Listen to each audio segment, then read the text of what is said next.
Leche. Leche. Leche. Leche.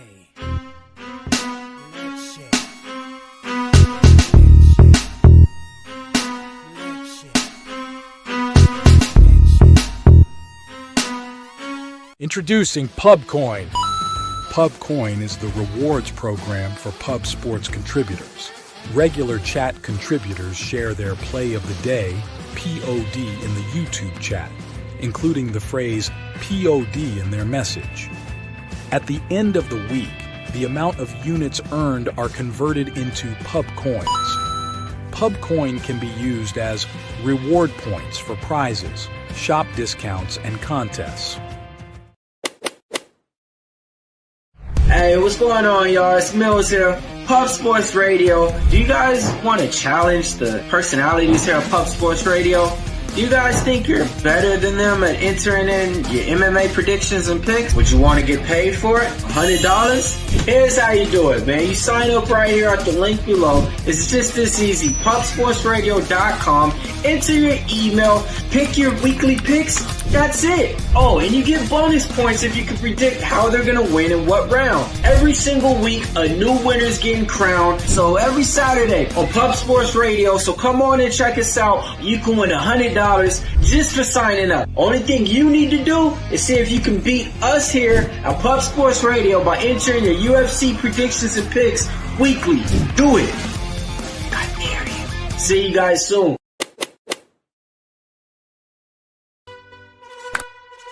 Upgrade your membership to Gold, you will be automatically entered in every horse race, every Wednesday and Friday. It is time to race horses. We are racing camels today. Shout out to the Gold members. We're racing in San Antonio immediately here. And we're off. 2 minutes, 74 canals on this racetrack. It's wide.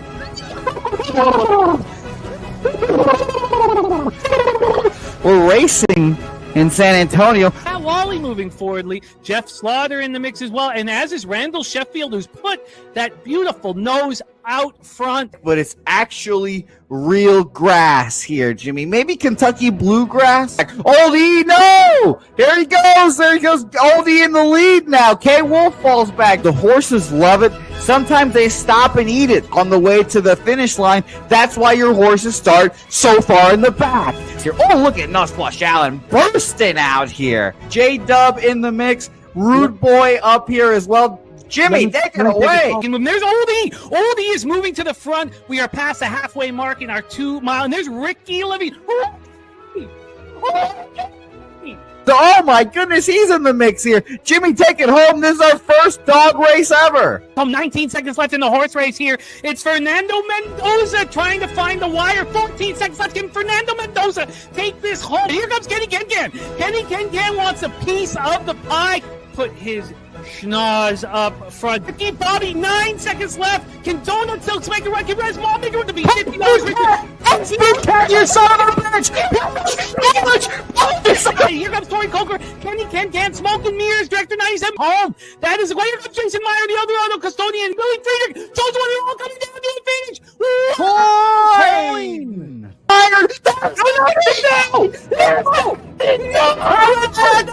Nowhere! Oh no! Fanatical Jim!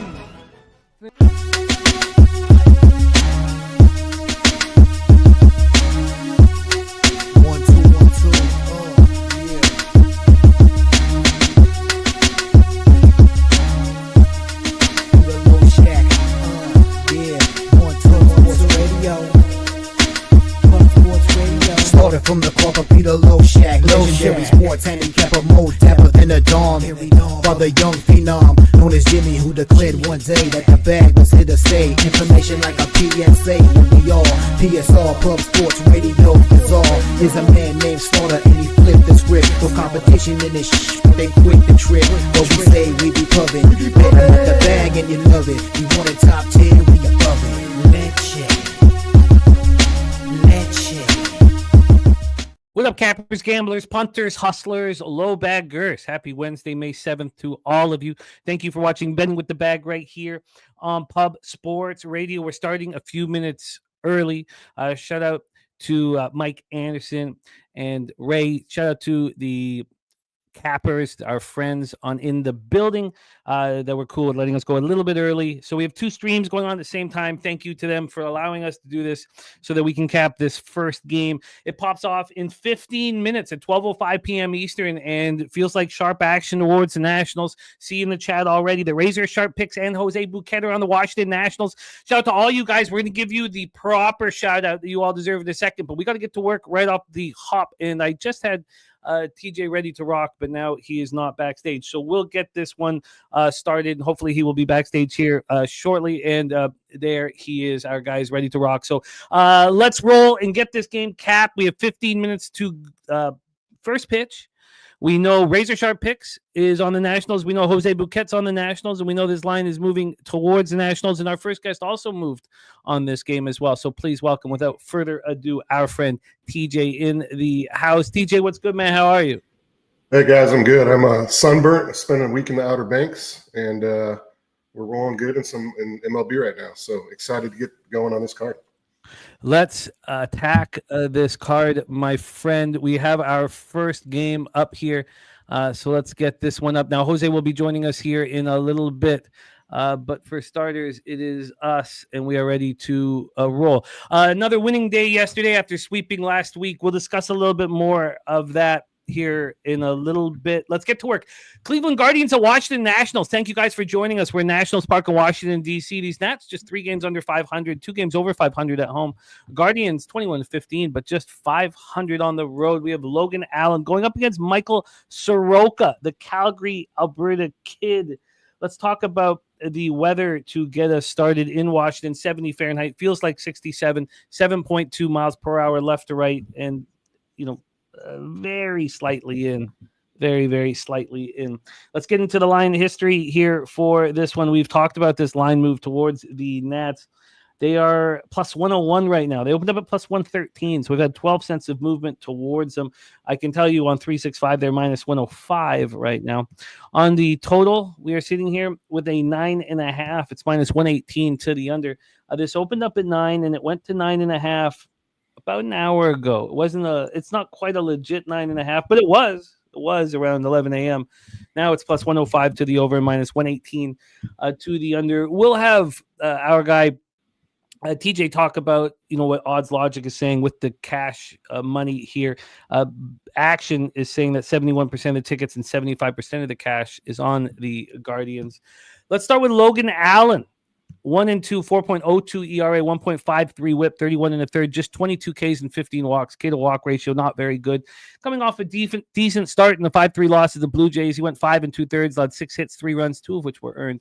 Lefties are raking off of him, 417, 1.003 OPS. Righties, just 242, 672 OPS. And that brings us to the lineups here. Why don't we take a look at these lineups before we hear from TJ? Now, you will hear the expert analysis from TJ with lots of time to get your action in. We still have 12 minutes till first pitch, so no worries here. You can stay calm and do the work. For the Nationals, we know that Logan Allen's getting teed up by lefties, and they're trying to put a lot of them out there. C.J. Abrams in the 1 hole, James Wood in the 3 hole, Nathaniel Lowe in the 4th hole. Keibert Ruiz batting 6th, will hit from the left-hand side. Luis Garcia 7th from the left-hand side.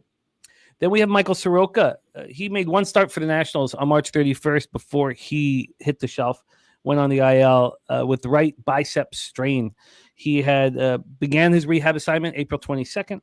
He's made 3 starts in the minors. He went for over 5 innings, 1-run ball in Rochester last Friday. He looked good, struck out 11 and threw 94 pitches. So Brad Lord going to go back to the bullpen. Soroka back in the fold. Guardians hitting 239 with a 710 OPS versus righties. Nats 240, 651 versus lefties.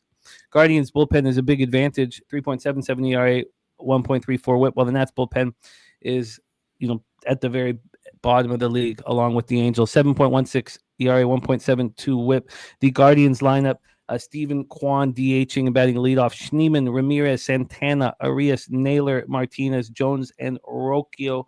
And we have not broken down Soroka's splits because we have just 1 start and things change from year to year.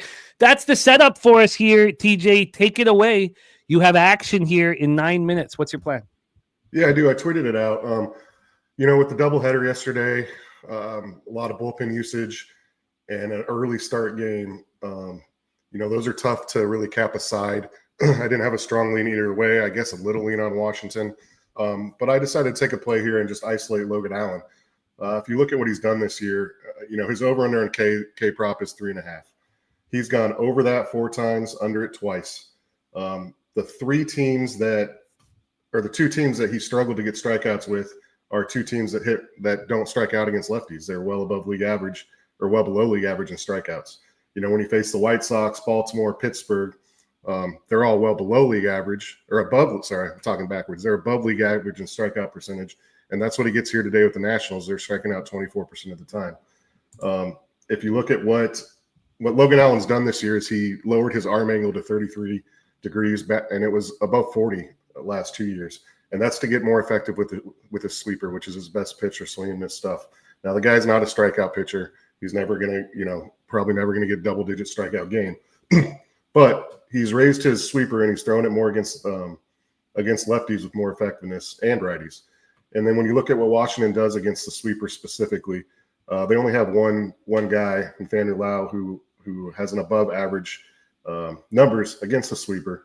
But you look at their K percentage, Ruiz striking out 50% of the time, whiffing 60% on the sweeper. CJ Abrams whiffing 53% of the time, striking out 45%. Rosario, you just go up and down this whole lineup, and these guys struggle against the sweeper compared to league average. And it makes sense because to back Allen in this spot because his sweeper breaks about 4 inches more than the league average sweeper, which is around 13 inches. His breaks around 17 inches on average. So if he can just throw that a little more than his fastball, because he does get roped on his, Washington does rake the fastball pretty well this year. So if he can get that sweeper up around 33% today, he's throwing it 29%, but I think they're going to have him throw it more. I like him to go over that number. It's a juicy 3.5. Well, I got it minus 130. I don't know what it is now. I don't want to open all my sites because it slows me down. But that's my official play here, 3.5 strikeouts.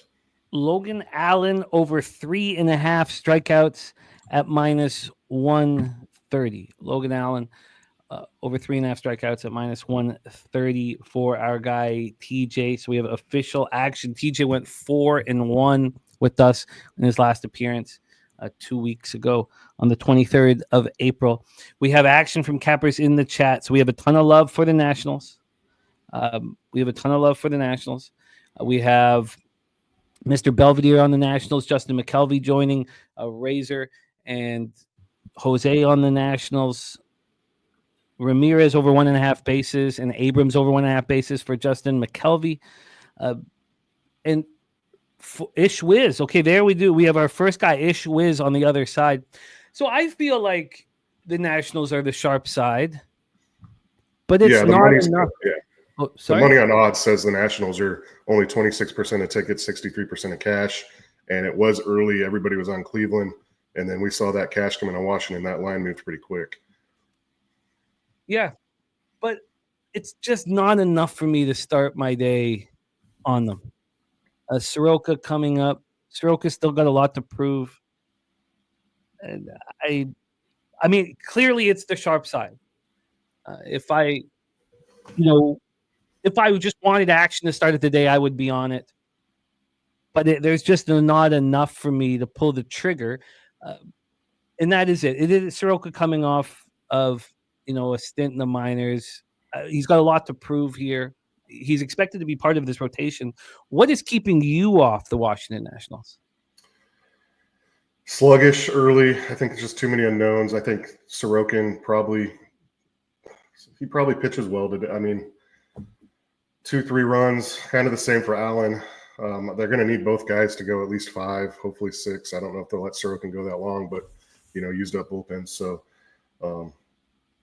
just too many unknowns for me here. I don't trust them. Cleveland's a better team, and a line move this big, and I missed it. So I think the Nationals is probably the right side. I don't really trust them full game enough to pull the trigger. So yeah, I'm the same way. Although I get it. Let me say that I get it. I get why you guys are on the Nationals. Okay. Truth, this is not going well here to start the day. Okay. Obviously, you can't talk about the guy who makes this channel happen. We wouldn't be here for him. You can't talk about him like that. What's not to like about Jeff? Oh, there's nothing. It's too bad here that this is the situation, but we can't have this. So it's not the way we wanted to start the day, but look, there's certain things that are out of my control, and I guess that was one of them. You can't. We wouldn't be here if it wasn't for Jeff. None of us. So, okay. Okay, so let's get back to work here. I'm sorry that the show had to start off in that manner, but we do have the Nationals about to pop off here, so I will be cheering all you guys on with the Washington Nationals. TJ gets his card started here with the over 3.5 Ks for Logan Allen. We've talked about other action here, and we will be back in capping MLB here shortly. TJ, you have a short break as Gogster is going to be joining us, and then we will be capping NHL. We're going to be done NHL in 25 minutes. It's just we can only have Gogster at certain times. This is it. We're going to be back here no later than 12:30. No later than 12:30 Eastern, which will give us 40 minutes before our next game. We'll also be able to live bet the Nats game as we go here. So excellent work. Thank you, TJ, my man, and we will see you again here shortly. Sounds good. And listen to this hockey breakdown, guys. It's going to be good, and I've been making a lot of money following these guys. Thank you. Thank you, my man. Yes, NHL swept the board last night. Oilers plus 121. Oilers team total over 3 at minus 117. And Carolina, Washington under 6 at minus 119. We are running hot. I imagine Gogster is going to be here shortly.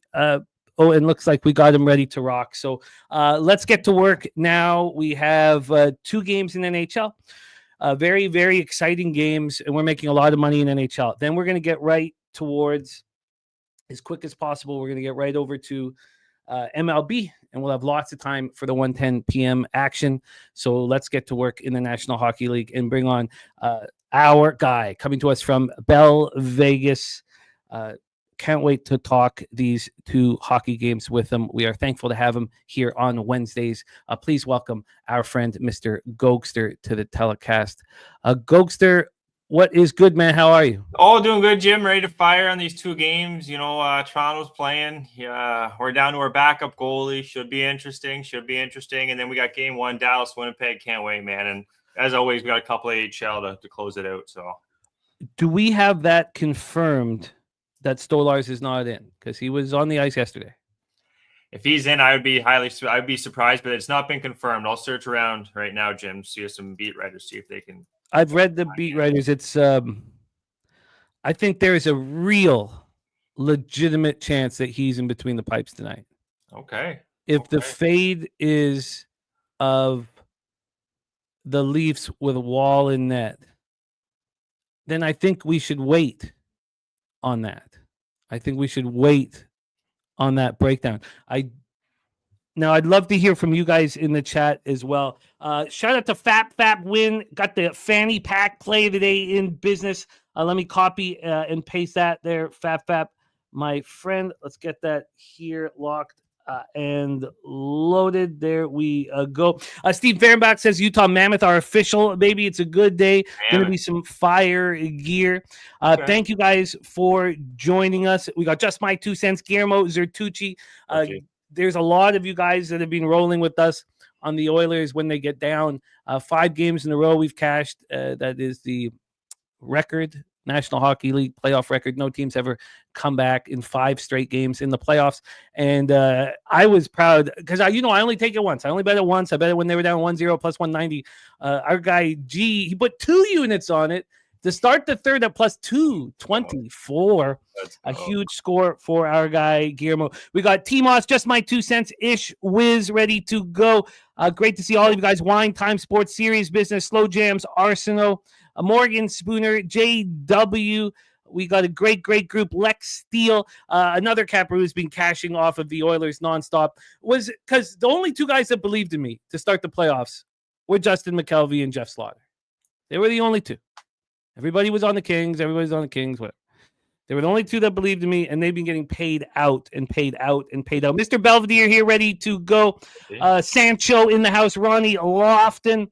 Johnny Guns. Limited benefits. Toby Lane saying Leafs money line. Joey B says Gogster, the best segment of the week. Finna Go.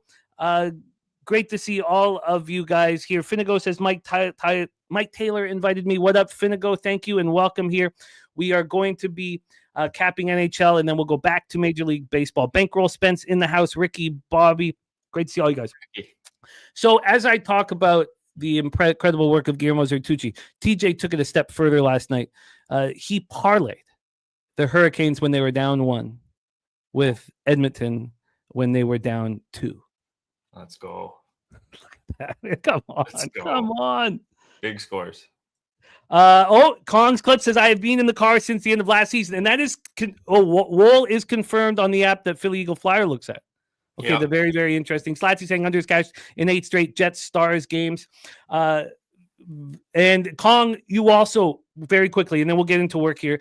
Kong, you also had my back when I was down 18 units in NHL this season. You talked about how I was going to get back to the black. Remember, I got down actually 21 units twice in NHL, and Kong kept saying, watch Jimmy, change, watch him, stick with them, and that meant a lot to me. Let's get to work here, my friend. East second round, game 2, Toronto leading the series 1-2-0. Florida Panthers at Toronto Maple Leafs, Scotiabank Arena in Toronto, Ontario. Let's get into the National Hockey League odds here right now. Again, we're coming off sweeping the board 3-0 yesterday, nice. Plus 3.21 units. And as this is my high water mark on the season, but I still haven't got to the ROI of our guy Gogster. And I know Gogster the last couple of weeks haven't been a little bit. Yeah, working for you, but overall you've been spectacular this year. The Florida Panthers here are at minus 141. Okay. It's expensive. And it's expensive for a reason. Like I said about the Carolina Hurricanes. The Hurricanes were expensive for a reason, and we broke down why they were expensive. We're going to try to do the same thing here. And I mean, there's a lot to be said about this situation. The first thing you want to know is, okay, it's minus 140, let's say, for game 2. Well, what are they to win the series? You know, you want the kind of tells from the marketplace. The Panthers right now to win this series are at minus 110. It's a pick 'em. It's a pick 'em to win this series, which is interesting. I thought that you'd get a plus spot, whether it be plus 105 or plus 100. I thought it would be plus money. It is not. 2-0 spot here yesterday for Razor. He's rolling in the National Hockey League. Joey B, I have no Maple Leafs gear, and my daughter did cry when we talked about me not being a fan of the Toronto Maple Leafs. We have Bobrovsky in net. 886 save percentage in the playoffs, 2.69 goals against average. We're expecting him to step up. Stolarz, which we're going to talk all about the injury that took place, was Bobrovsky's backup for the Stanley Cup winning Florida Panthers last year. Stolarz has looked very good, 2.19 goals against average, 901 save percentage. Is it going to be Joseph Woll? He looked terrible down the stretch. There's a lot of pressure on him, and he was a teammate of Ottinger's all growing up with the American squad, with the and they were teammates and they're great friends. And Ottinger believes Woll is going to be a great goaltender in the National Hockey League, and he looked like he was going to be for the first half of the season. Mm-hmm. Maybe the pressure is too much here. Florida power play in the regular season was 13th. Penalty killing was 10th. Right now in the playoffs, they're at 26.3%. Their penalty killing is at 91.3%. And Slatsy says Stolarz has been ruled out. Mm-hmm. That has to be part of this line move. I do want to attack Woll in this game. I want to attack Joseph Woll. I needed to know if Stolarz was going to make an attempt here. Toby Lane says this Leafs team is really different. They're hungry as ever. Panthers are not even if they play well against Tampa, who played very badly. Leafs are underrated because of the narrative. Sure, I think that is fair. Irish King Stolarz is not going to be out for the season. I mean, concussion protocol is not quite that. Let's not get ahead of ourselves there. Toronto power play this year was 9th at 24.8%, penalty killing 77.9%, 17th, and their penalty killing has been exactly the same through the playoffs at 77.8%, and their power play stepped up a little bit. So we have the game one, Willie Nylander, 2 goals and assist. He's a sniper of the highest quality. Lollygags defensively a little bit, but you can get over that when you watch his snipe ability. 10th player in Maple Leafs history to record consecutive multi-goal games in the postseason. And the first since Wendell Clark. Wow. Wendell Clark, who I've had a few beers with over the years. He had game 6 and 7 in the 1994 conference semifinals.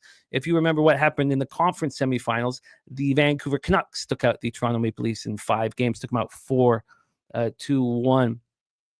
I had a joke the first time I met Wendell Clark. He had a bar that I used to go to. And the first time I met Wendell Clark, this was the joke. And then he brought me in. I was his buddy from here on. And it was, God, I don't want to screw it up. Let me make sure I don't. I've been a long time since I've been doing stand up. Let me think it over and make sure I've got it right here before I lock it. Okay. Oh yeah, it was Queen Elizabeth II came to GM Place in Vancouver for a hockey game. This is a true story. She came to GM Place, and they introduced her, and then the play-by-play guy said, "Howie Meeker will be inside the Queen's box tonight." There it is. There you go. That's what I told Wendell Clark, and he laughed, and we became friends. There you go. Howie Meeker will be inside the Queen's box tonight. Here we go. Nylander, Matthew Knies, Chris Tanev, players that we know need to step up. Matthew Knies been playing great. Chris Tanev, both of them had a goal and assist. Max Pacioretty is giving them forward depth that they didn't have all season long. Jake McCabe, the difference between having Chris Tanev and Jake McCabe healthy is they can look at Bennett and Tkachuk and fight back. Stolarz made 8 saves on 9 shots before the concussion. Joseph Wall made 17 saves in relief, but he didn't look very good. So Stolarz had his mask dislodged from his head on 2 separate occasions. He vomited on the bench. Clearly concussion issues. He did step on the ice yesterday, but he will not be here. He's in concussion protocol. So let's move on to the Panthers. Tkachuk did nothing. Sammy Bennett, Eetu Luostarinen, and Balinskis both all scored in the third period. Brad Marchand and Carter Verhaeghe each had 2 assists. We know that third line has been so good in the playoffs for the Panthers, that Marchand third line. The big story here is Aaron Ekblad is back. And he believes he's going to calm everything down. Because nobody's ever said about Seth Jones, get Seth Jones out there, calm everything down.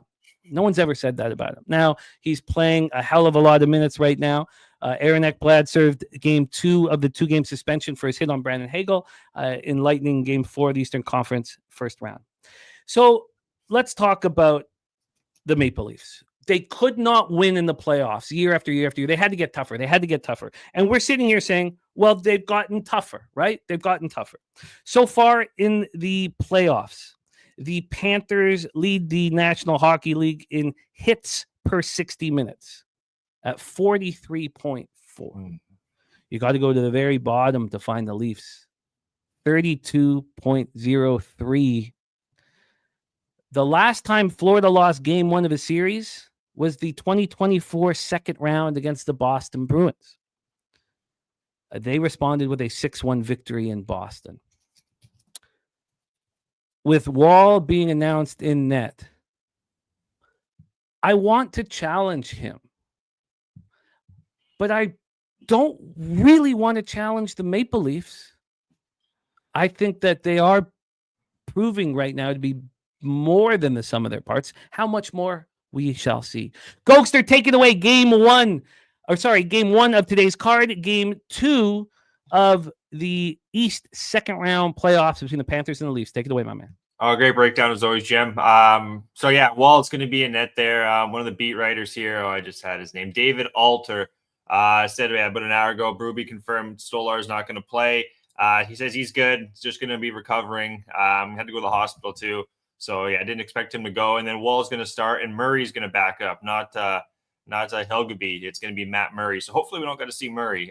They're saying they're going to have to really protect the house now. anyone gets close to Wall, they got to beat the snot out of them without taking a penalty. But because Wall, if they lose Wall here for this series, they're in deep trouble. I think it's going to be a lower style game. The goaltending for Florida guys, Bobrovsky did not look that good. Probably the worst he's been in a while. Expect that to change with Ekblad back. Low scoring games got to be in play here. I took the no goal first 9 minutes, 30 seconds. Feel good about this one. Almost fired on the first period draw too, because I could see this being 0-0 after one. Advantage towards Florida though after that last game, third period especially, making that push. Actually passed out for a couple of minutes, looked up, it was 4-3. What the hell's going on here?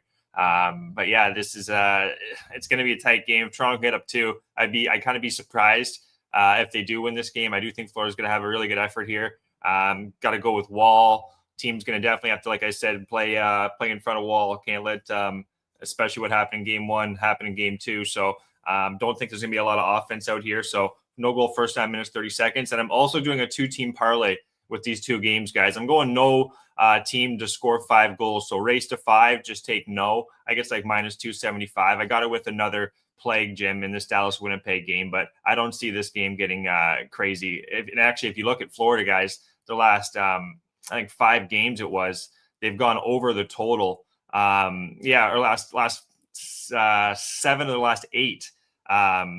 6 of the last 7 in the playoffs have gone over the total. I don't see this being that style of game. Expect a lower scoring game, Jim. Oof.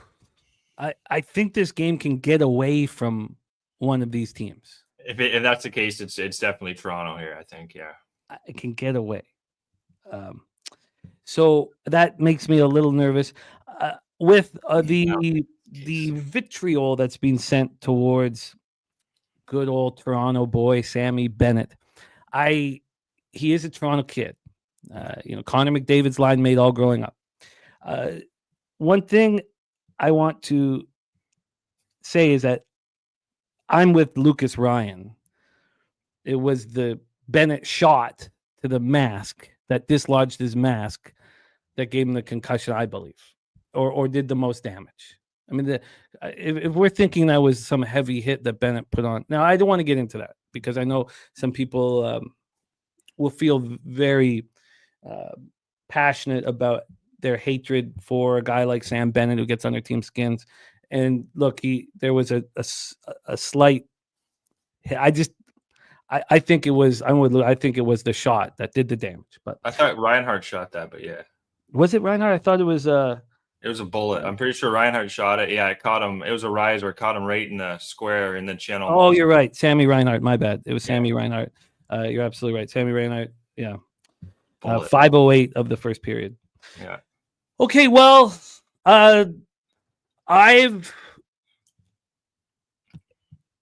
look. This is where you think Florida's going to step up. Stanley Cup champs, and Toronto, they haven't got past this second round. This team beat the snot out of them last year, so this is definitely a big test for the Leafs with their backup goalie in, Jim. Like this is the lines move towards Florida, and you got Ekblad going first game back.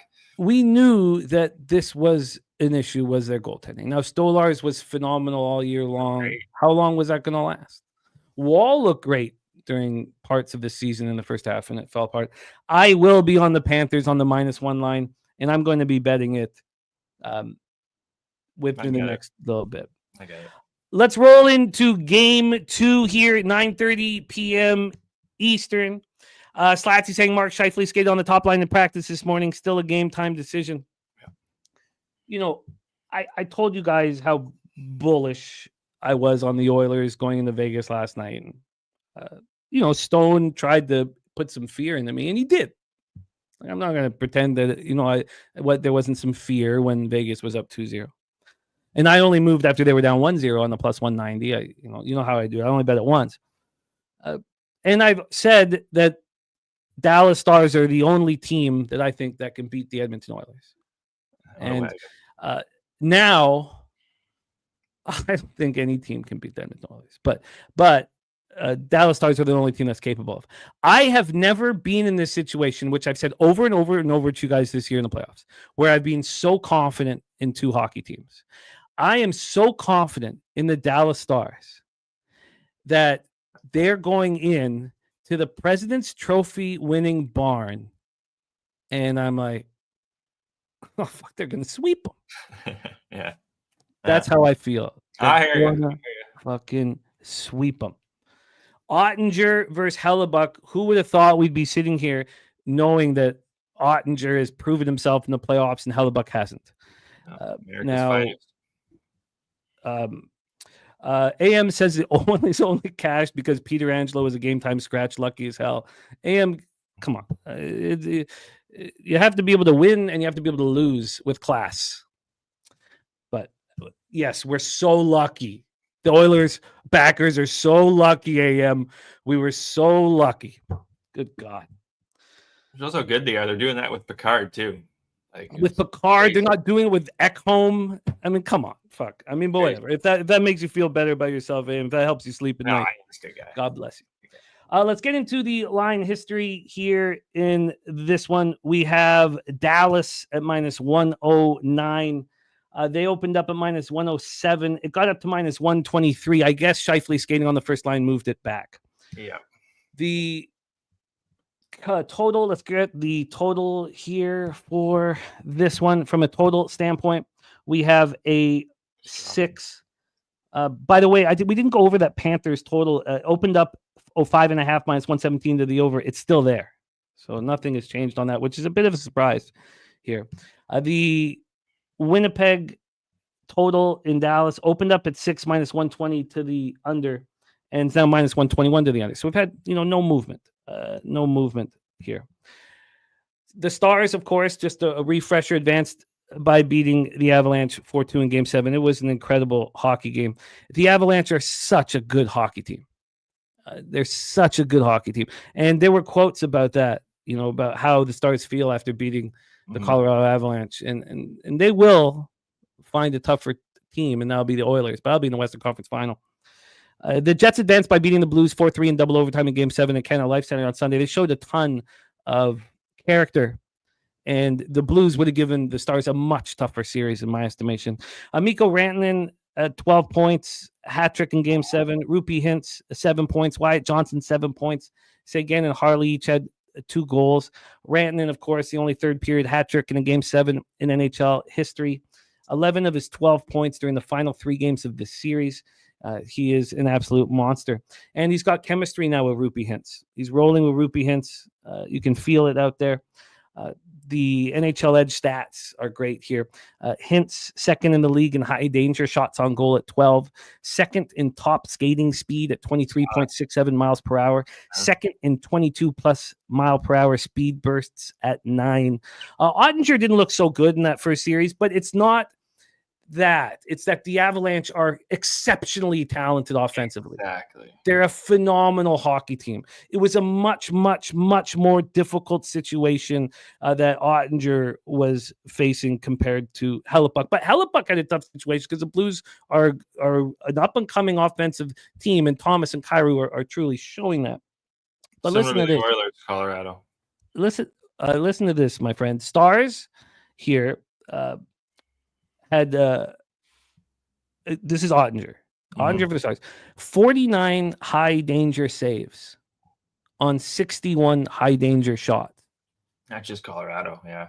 He leads all goalies this postseason in mid-range saves and long-range saves, 51 each. He has not allowed any goals from long range. Connor Hellebuck had a 667 high danger save percentage during the postseason. That is tied for second worst among goalies with at least one start.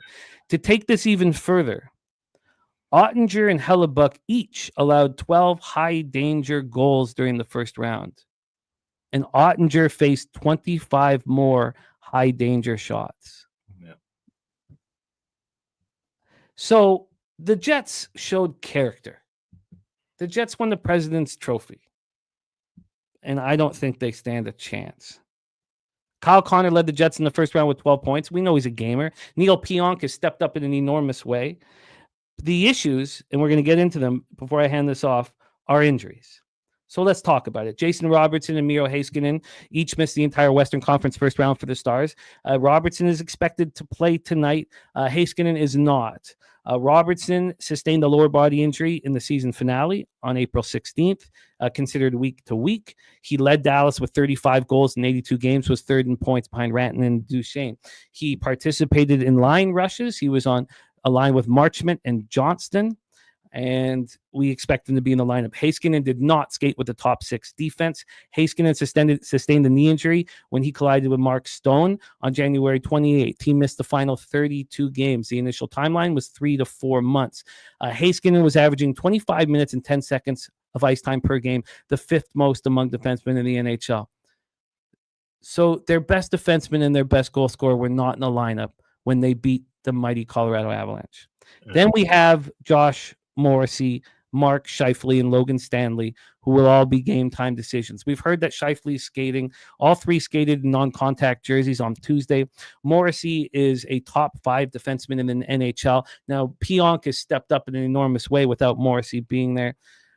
Scheifele was the only one who remained on the ice after that opening, and he practiced with the Jets. The other players did not. Scheifele missed the last 2 games because of an undisclosed injury. 6 points in 5 games. He's a gamer. We know he's a gamer. We know this team is filled with gamers, and I tell you what, it is not enough.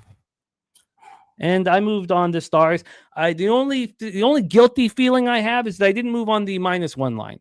But we know that these games go under and under and under and under every time these teams meet. So why take the team total over 3 and why take the -1 if there's all this implied volatility? I also have my futures on the Stars, so I just need to bet them every game, and I don't need to ask for too much. Gogster, my friend, take it away. There's a lot going on in this game. Yeah, some update here. Tracy Myers, NHL beat writer here for the Jets. Logan Stanley, Morrissey, and Scheifele are all in regular jerseys today. So, and then she says plot thickens. So we'll see what happens. So I don't know if all 3 are going to play, if Scheifele is going to be in, who's going to be in. I think if anything, maybe Morrissey doesn't go. When I heard he kind of looked like he's been laboring in practice, but could see Stanley and Scheifele tonight. But look back to those games they played this year. All 4 were under, Jim, but looking at them by period there, first periods, 3 of the 4 were over 1.5 in the first periods, and then the game would get tighter. But that's regular season Hellebuck too, guys. Playoff Hellebuck, .830 save percentage so far, 3.85. And Jim said it broke down those high danger scoring chances. Playing Colorado, Ottinger was tested. On the other side, Binner was getting tested. If it wasn't for 91 for Winnipeg in that game 7, Perfetti, they wouldn't really be where they are. The whole team, that tic-tac-toe play was just unreal with 5 seconds left in that game there, Jim. But yeah, Robertson looks like he's going to be back. Heiskanen's still out. The lines, I'm kind of questioning it. The line's kind of low. I would thought it'd be closer to maybe what the Toronto Florida game is, -140 for Dallas in this one. But it looks like, Maverick Bourque and Blackwell will be out, and we'll see Robertson. Going to be tough for him to come into the playoffs. Hasn't played a playoff game yet. But I would lean towards Dallas. What I took, though, guys, is going back to those games this year, 3 of the 4 have hit the overs. And I do think, if anything, we're going to see some goals early in this game, and then kind of goalies do tighten up a little bit. First period is usually where you see some goals in game 1, in my opinion. And I think we're going to see it here, Jim. That's pretty much. I'll go over some other stats here I haven't gone over yet. I expect a goal differential. Everything's up for Dallas except for that, -0.75. And then the only thing up for Winnipeg has been their penalty minute differential. So Dallas has definitely been playing better. Special teams is in their favor. I wouldn't talk anyone off Dallas today, Jim. But yeah, I took first period over 1.5, -115. And then back to that parlay, no goal or no team to hit 5 goals in Florida, Toronto tonight. And then we're also going to take both teams to score 2 goals. Kind of going on a bit of a limb, but I do think we're going to see some goals, even though I said both goalies were going to tighten up, kind of going back and forth here, guys. But no, I do see both these teams scoring 2. Don't know who's going to win this game. I do think Dallas is going to win it. It's just the line, kind of questioning the line there. But yeah, I would definitely be leaning towards Dallas here. I got to see more to Hellebuck too. He didn't look that good over those 7 games. So I do think there's going to be goals in this game. So both teams have scored 2. And then that race to 5, no for Florida, Toronto, Jim. That's +107. I love it. I love it, Gogster. Johnny Gunn says we're going to get an MLB real shortly here, but Johnny Gunn says line opened as a pick 'em. I'd say the line is probably accurate. No, I told you guys that the stars were being aligned. The market was so wrong on the stars. I told you that in all of the games against Colorado. Again, we all cap different ways. And if you are using, models, if you're putting in information from the regular season and things of that nature, I can completely understand why a capper like Ron Crawford has his spreadsheet give him Winnipeg Jets. I can completely understand that. And, does it make me nervous that it does? Yes, sure.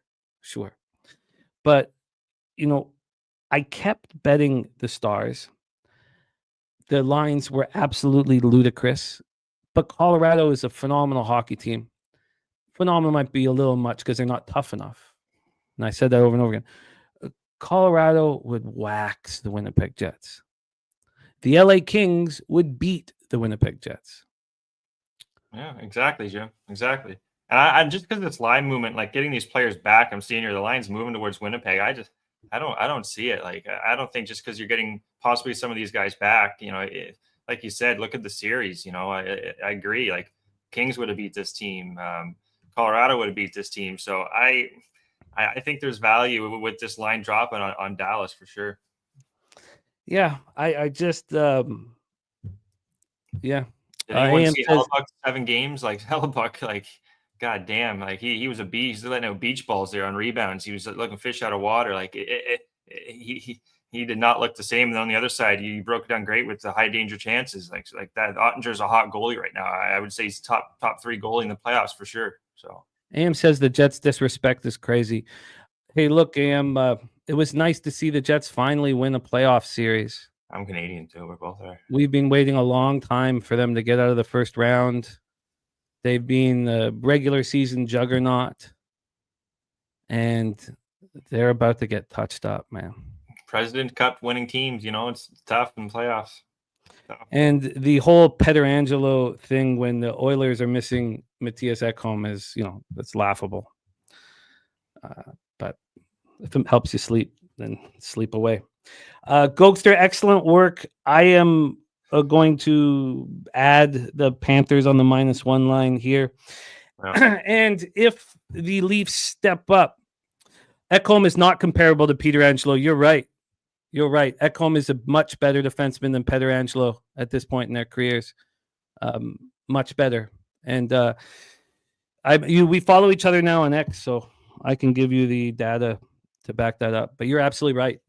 Ekholm is quite a bit better. Ekholm is the most important defenseman, on the Oilers because you could talk about Bouchard's offense and how important that is, but Shea Theodore is by far the best defenseman on the Vegas Golden Knights. But AM, look, you're probably upset taking these L's, so if you want to lash out. I'm just seeing the new logo for the Mammoth there. It's interesting logo. Okay. Kind of got the mountains in the background of the Mammoth. Interesting. AM was telling us, all leading into the playoffs, how the Lightning were going to destroy the Panthers 4-1. Dominate the Panthers. But look, we don't need to agree, but you don't need to. When we win and all of us cash and you say we got lucky because Pietrangelo wasn't on the ice, I mean, come on. All right, Gogster, excellent work. We're gonna get back into Major League Baseball here. Yeah, I'm serious, Sam. I'm serious. I am flying way too high.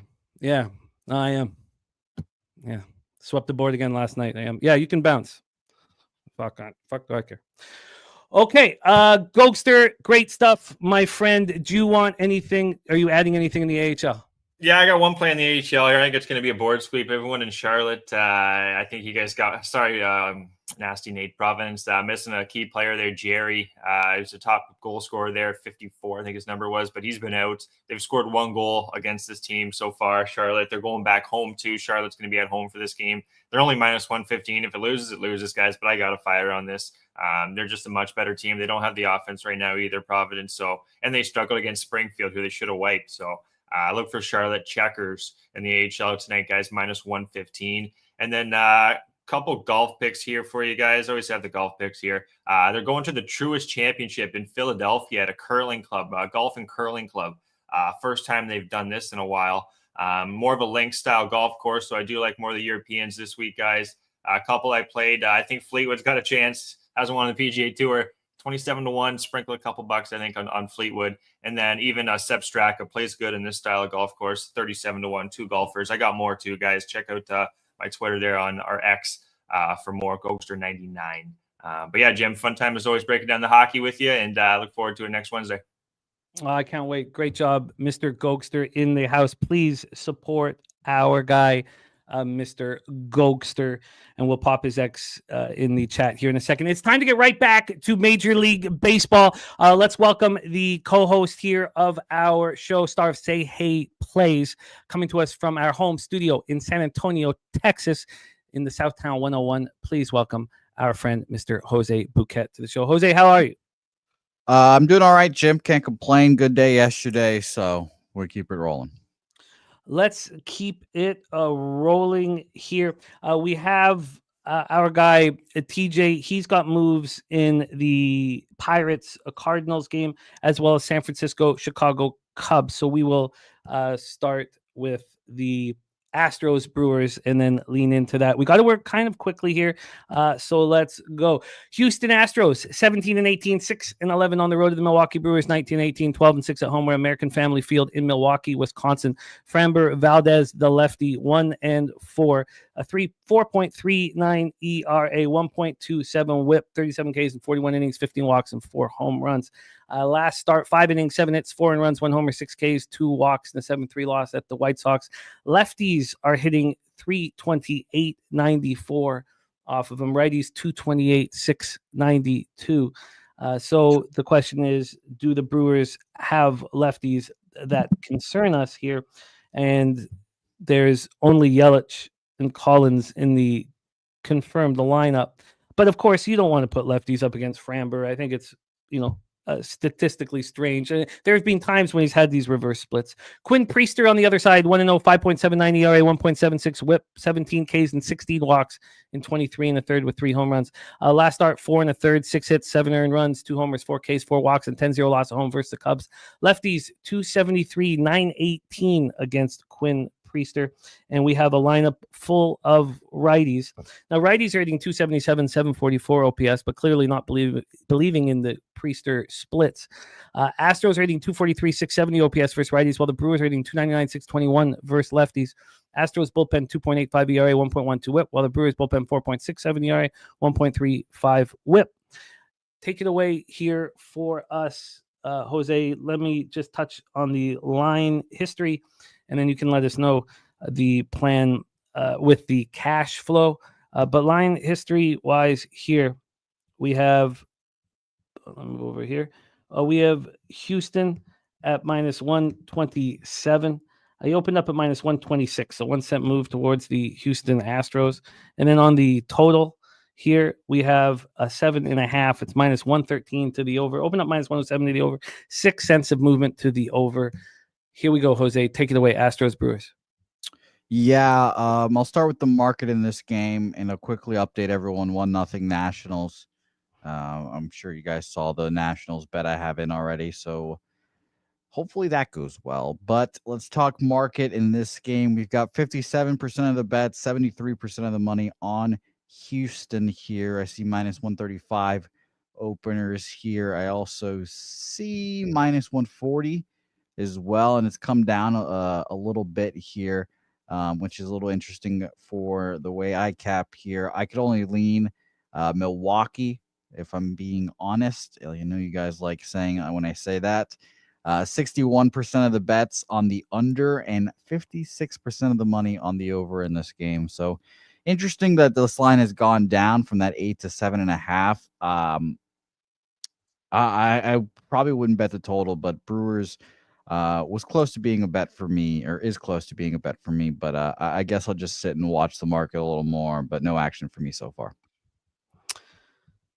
Yeah, I find it kind of fishy line. By the way, yeah. sorry to interrupt you. No. Happy birthday to our guy Chase J in the chat here. 26 years old today. Shout out to you, Chase. Happy birthday, my guy. And Chase, I'm with Lucas on this. The 30s are way better. 20 to 25 for me was, very exciting. 26 to 30 was horrific.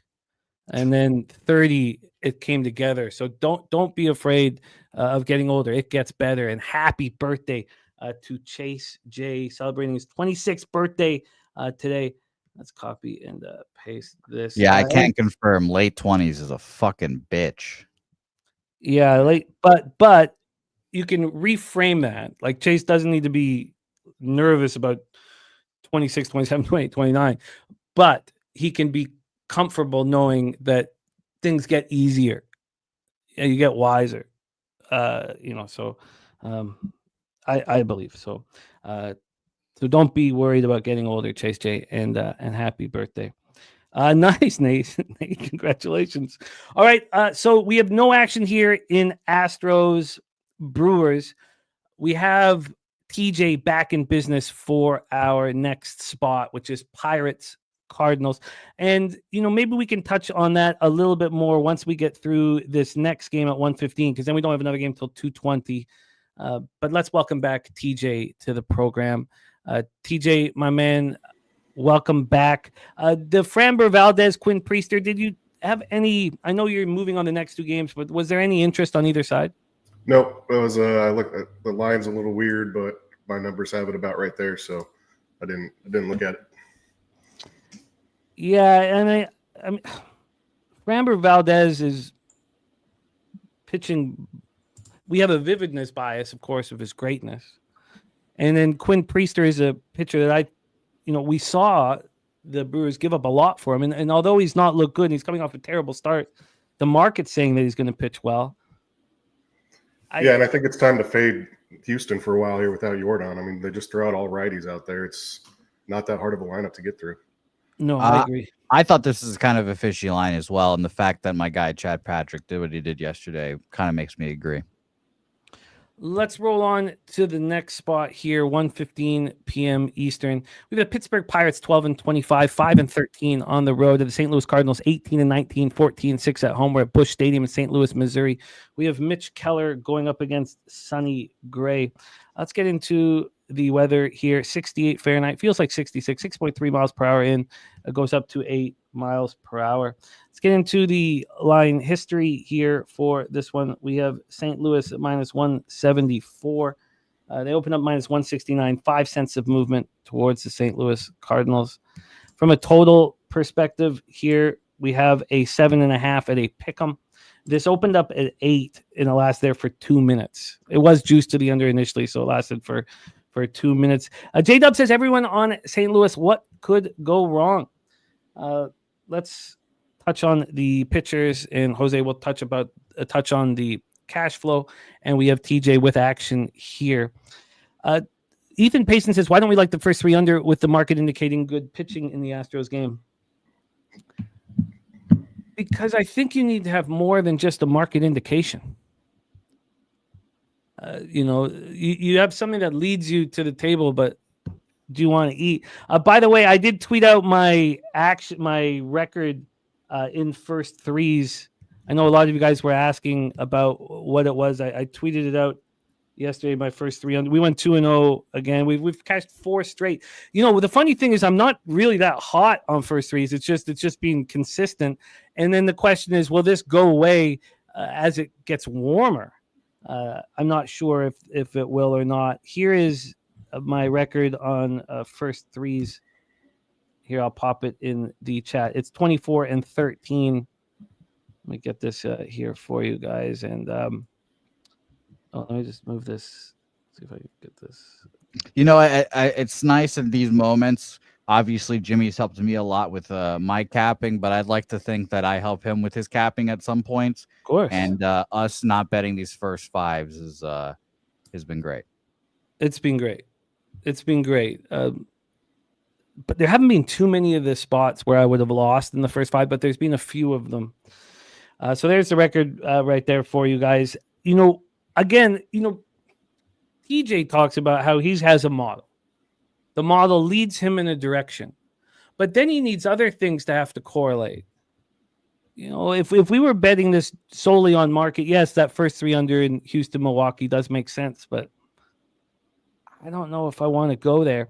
Here we have Mitch Keller on the hill. 1-3, 4.38 ERA, 1.36 WHIP, 29 Ks in 39 innings, 12 walks, 3 home runs. In his last start, he went 5 innings, 8 hits, 5 runs, 4 of which were in 1 homer, 3 Ks, 1 walk, and 9-4 loss home to the Padres. Lefties are hitting 316, 853 against Keller. Righties can't touch him. 177, 481 OPS. And the Cardinals have Nootbaar, Donovan, Burleson, and Victor Scott. It's not a group of lefties that anybody should have any concern about. This is probably a nice situation for him. Sonny Gray, on the other hand, has not looked very good this year. 4.12 ERA, 1.19 WHIP, 39 Ks and 39 and a third. Last start, he went 4 1/3, 9 hits, 6 runs, 4 of which were in 1 homer, 6 Ks, 3 walks, and 9-3 loss at home versus the Mets. Lefties hitting 254, 714 OPS. Righties 250, 725. Splits are strong. He's a strong pitcher. And he's has consecutive home starts, but he's not looked very good. He's not looked very good. Nice. 1 pick without pushback, and it's the Jets to win the series. I love it, Chase J. Look, we don't have to agree. I mean, it's not a big deal. We don't have to agree. And when one of us is right, you don't need to hear that we got lucky because of a player getting injured. I mean, come on, just say good cap. Tip your hat. That's what we're supposed to do. So here we go, and it's going to be a fun series. We have Pirates versus righties, just 221, 645 OPS. Cards are hitting Pirates hard. Righties hard, 262, 745 OPS, and both bullpens are middling. Take it away here for us, TJ. You got action on the game. Pirates, Cardinals. Yeah, you kind of hit on it. I think it's a good spot here for Miss Helen Keller. It's fun riding her for a while last year, and then you got to get off, But I know you have fun riding her. I know you have fun riding her. Yeah, there's that beautiful mug. So going back earlier this year, he pitched well against them. He pitched well on his last start last year in July against St. Louis. It's kind of a mixed bag. If you go back further, St. Louis kind of got to him a little bit. They do have a few guys in the lineup that he's going to have to get through. Particularly Wilson Contreras has hit him pretty well. But other than that, you look at his pitch arsenal, and the Cardinals don't really project out that well against them. I would say below average. It's an early game. The line's moving down. And then you got to look at the other side, Sonny Gray. He's kind of been a mixed bag. This should be a comfortable spot for him against a team that's averaging 2.3 runs per game over the last 13. So, to win games, you have to score. And I don't see that for Pittsburgh here. So I found myself looking at an under spot. I don't think either lineup is going to get it going. It is a nice day, but some slight wind blowing in so they're not going to get that extra boost on balls hit out in the air. The wind blowing in doesn't really affect it too much there in that park, but and it's not that strong. So, I found myself on the first 3 under here. I'm starting to be a believer in these first 3 bets. You get through the lineup once. So I got a first 3 under 2.5 at -130. I'll pay the extra juice for that extra half. I know some people would rather make their own 2 and get it at plus money. So yeah, first 3 under 2.5 here. Yeah, I don't mind.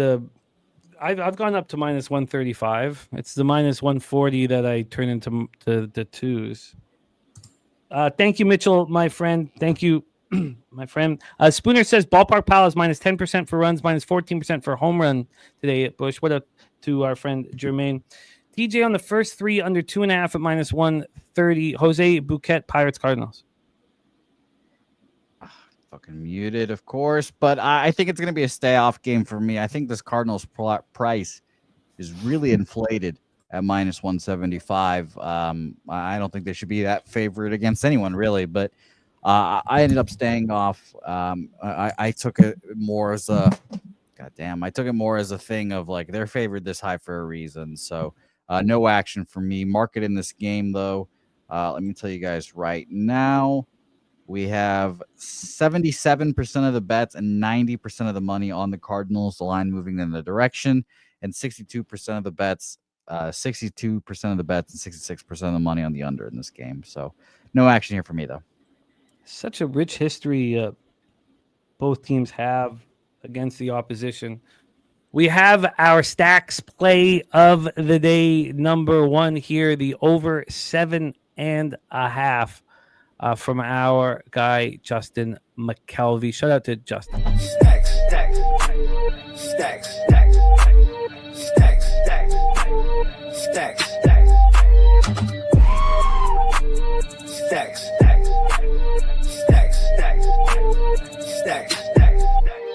stacks, stacks.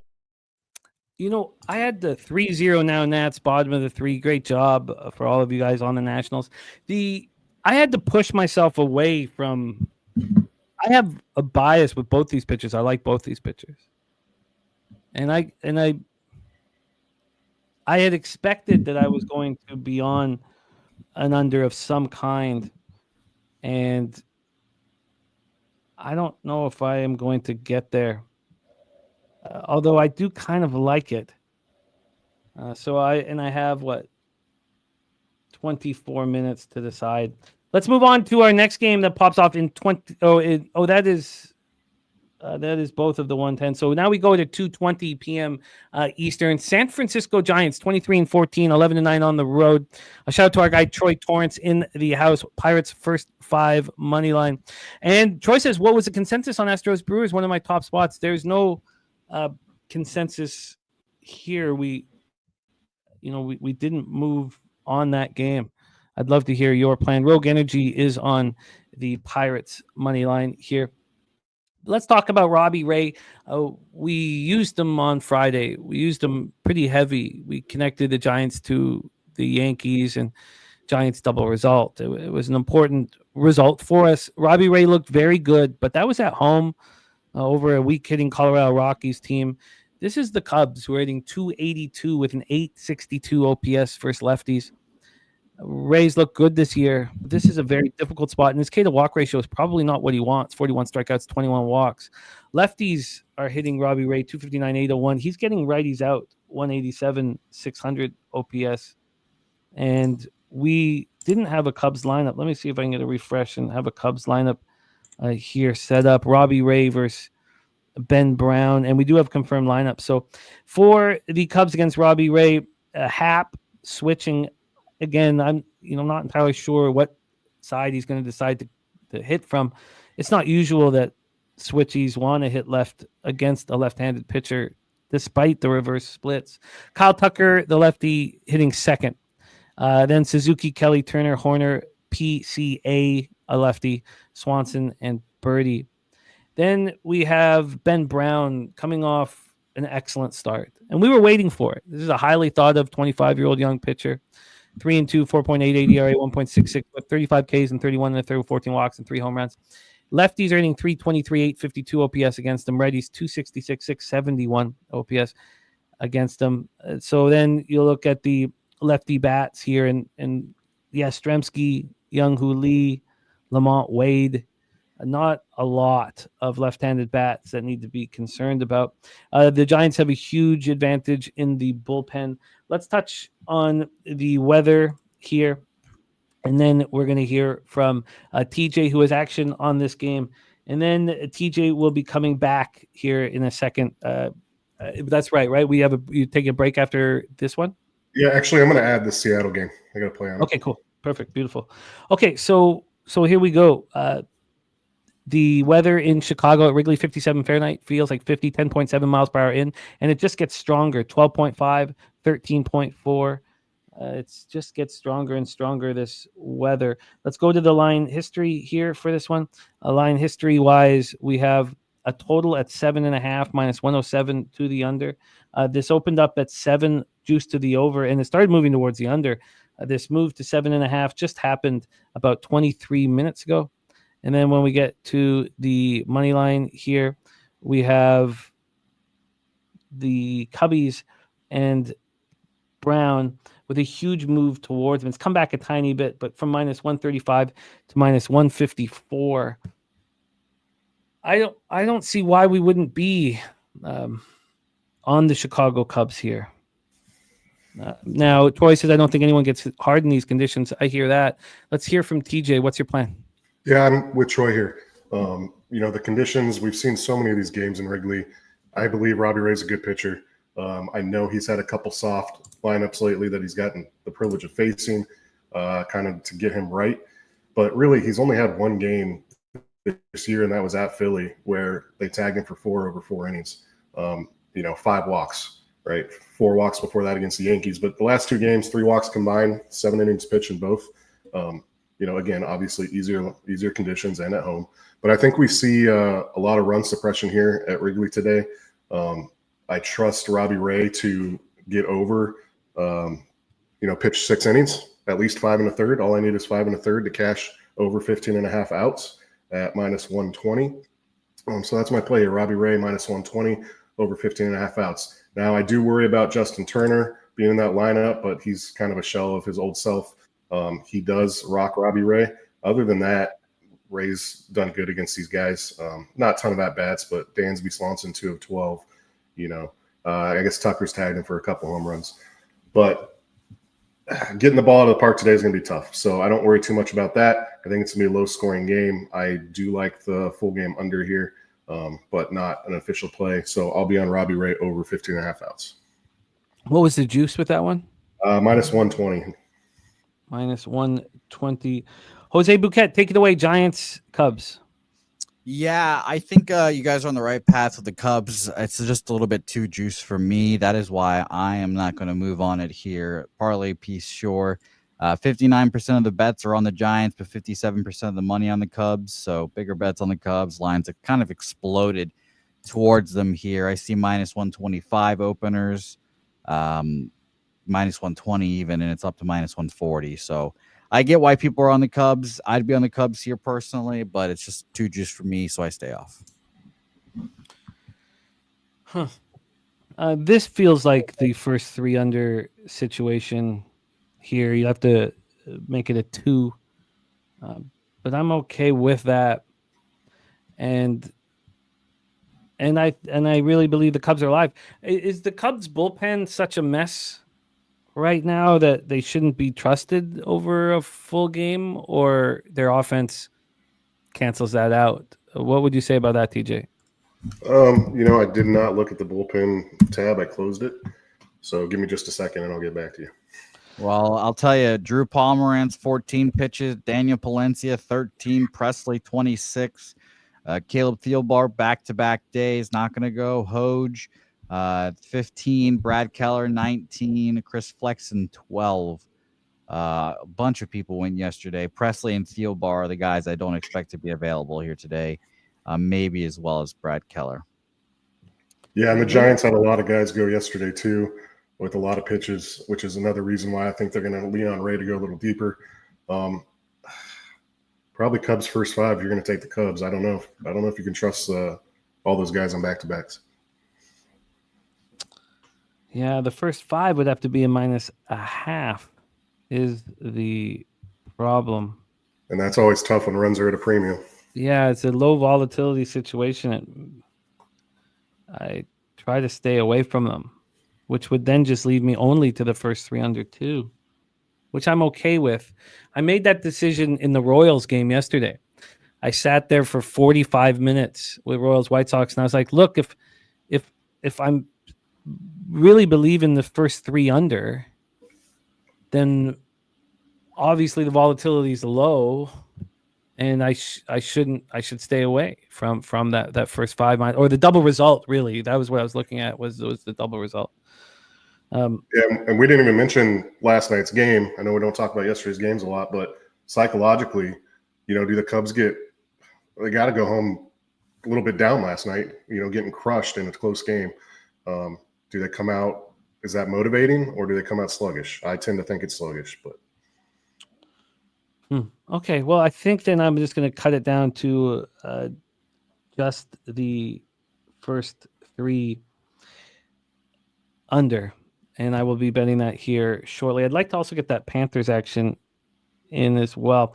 Let's roll on to the next spot on the board. 3:35 p.m. Eastern. The Seattle Mariners 21-14, 9-8 on the road at the Oakland Athletics 20-17, 7-10 at home. We're at Sutter Health Park in Sacramento, California. We have 72 Fahrenheit, feels like 68, 7.2 miles per hour to left center, gets up to 8 miles per hour.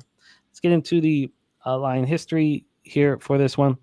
We have over here, we have the Athletics right now at plus 123.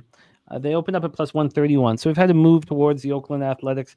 We had a great breakdown of Gunnar Hoagland's last start by our guy Spooner. He was all over the A's and really believed that Hoagland, with his background in Pacific Coast League, would really shine in this ballpark. And that was that he will shine in this ballpark. But he also stated that first start in Miami was going to be the easiest situation he'd pitched in all year, which is funny to imagine that a major league situation would be easier than what he's facing in the Pacific Coast League. And it was bang on. They won 6-1. Brian Wu has looked nothing short of amazing. This is his 4th straight road start. And it doesn't matter where he goes. He's just delivering. It's been very impressive. 4-1, 2.58 ERA, 0.83 whip, 38 strikeouts and 38 and a third with 7 walks and 3 homers. Last start, he went 6 and a third with a hit, no one runs, 8 Ks, no walks, and a 13-1 win at Texas. Lefties hitting just 191 with a 543 against them. Righties even worse. 176 with a 468 OPS. Mariners are hitting 248, 770 OPS versus righties. They're hitting them hard. The A's 252, 730. Mariners bullpen 3.54 ERA, 1.36 whip, while the A's bullpen 4.40 ERA, 1.46 whip. Gunnar Hoagland has a chance to stay in this rotation, and he would like to prove it here. Jose Bouquet, Mariners A's, take it away. Yeah, I'm glad I didn't move on this one. Troy saying sharp trap on the Mariners here. As long as the A's stay above 105, he's saying plus 105.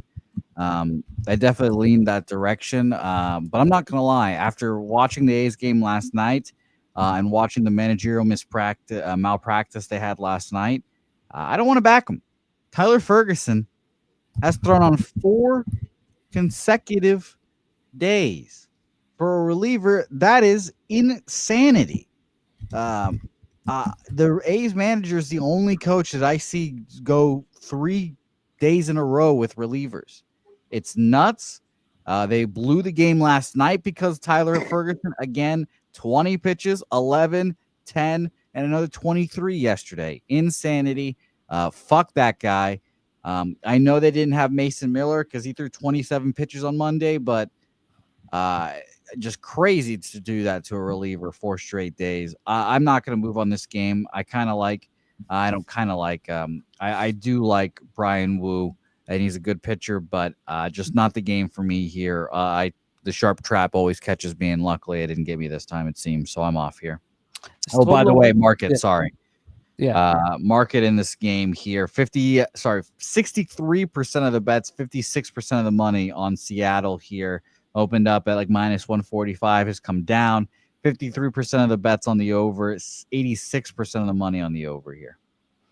This total opened up at 9, juice to the under. It got to 8.5 at 7:30 in the morning, and then it started climbing. It climbed all the way till we had a legit 9.5 at 10 a.m. That only lasted for an hour and 10 minutes. We're back at a 9. Overall, we've had 18 cents of movement towards the over. And the weather at Sutter Health Park is 72 Fahrenheit, 7.2 miles per hour at the straightaway center. It gets up to 8. Take it away for us here, TJ. Mariners, A's. And I love Brandon Wu. I have backed him one way or another in every game this year. I was big on him coming into the year. I believe I think I was in the chat. He went up against Crochet in Boston, I believe, and the world was on Boston and I was on Seattle there. This guy is a good pitcher, and that's putting it lightly. He had a rap for having a higher ERA on the road. Well, what Seattle pitcher doesn't have a higher ERA on the road? That's due to the ballpark. But he's proven what he can do over the last 19.1 innings at Boston, at Texas, at Toronto, just 5 runs. Nobody's hitting over 200 off him from either side, and a combined OPS of around 500 off him. So no power, not getting on base. And then I missed it last week because I was on vacation, but I do a couple deep AL only fantasy leagues, and I have Hoagland in both of them. Really big on him, really happy that he got called up. This guy killed it in the minors. His strikeout stuff is elite. He has elite control. I wouldn't be surprised if he stays up here. What a great debut. A good team to go against. So, we'll pump the brakes a little bit. But I don't see him having much of a problem here with the Seattle offense that I believe they might be sluggish today. It's their 14th road game of their last 19. They go home after this. It's a long stretch. They got to be looking happy to get an early getaway out of Sacramento and get home, get back to their families. I was surprised to see a 5 here, honestly. I think we're putting a little bit too much into that ballpark. He's already – Hoagland can pitch there. Just coming from that league, I don't think we was going to allow a lot of hard contact. I was surprised to see a 5 first 5. I messaged you about it. I thought it was going to move to 4.5, and it has at some places, but it's still out there. So 5 under, first 5, minus 120. Several books have that. So that's my play. Under 5 here at minus 124. Our guy TJ. And did you think about the first 3 on this one, or you were always set on the first 5? I was pretty set. I think both these pitchers are going to go. I prefer to do a 5 over a 3. I'm curious what the price is. I don't want to look it up and buffer out. Sure, I will grab this here. I got to imagine it's 2.5, probably plus money. Yeah, you would think so. With a 9, it's under 2.5 at plus 100. Yeah, put me in for that too. I'll do 2 bets on this. I'll bet it right now. We have that first 3 under 2.5 at plus 100 for TJ. Beautiful stuff here. So we get TJ back for Rangers, Red Sox. He's going to take a couple games off and join us here shortly. TJ, great stuff, my man. And we will see you again shortly to review TJ's action. He's on Seattle, Oakland under 5, minus 120. The first 3 under 2.5 at plus 100. He's on Ray over 15.5 outs at minus 120 in the Giants Cubs game. He's on the first 3 under 2.5, minus 130 in Pittsburgh, St. Louis. And that is the situation for our guy, TJ. Thank you, TJ. We'll see you again here in a second. Sounds good, guys. All right, there he is, our guy, TJ.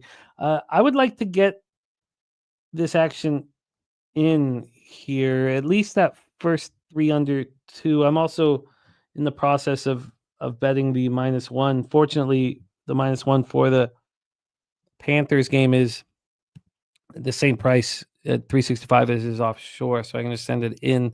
Andrew G saying A's at plus money. Rochester Johnny saying Mariners money line.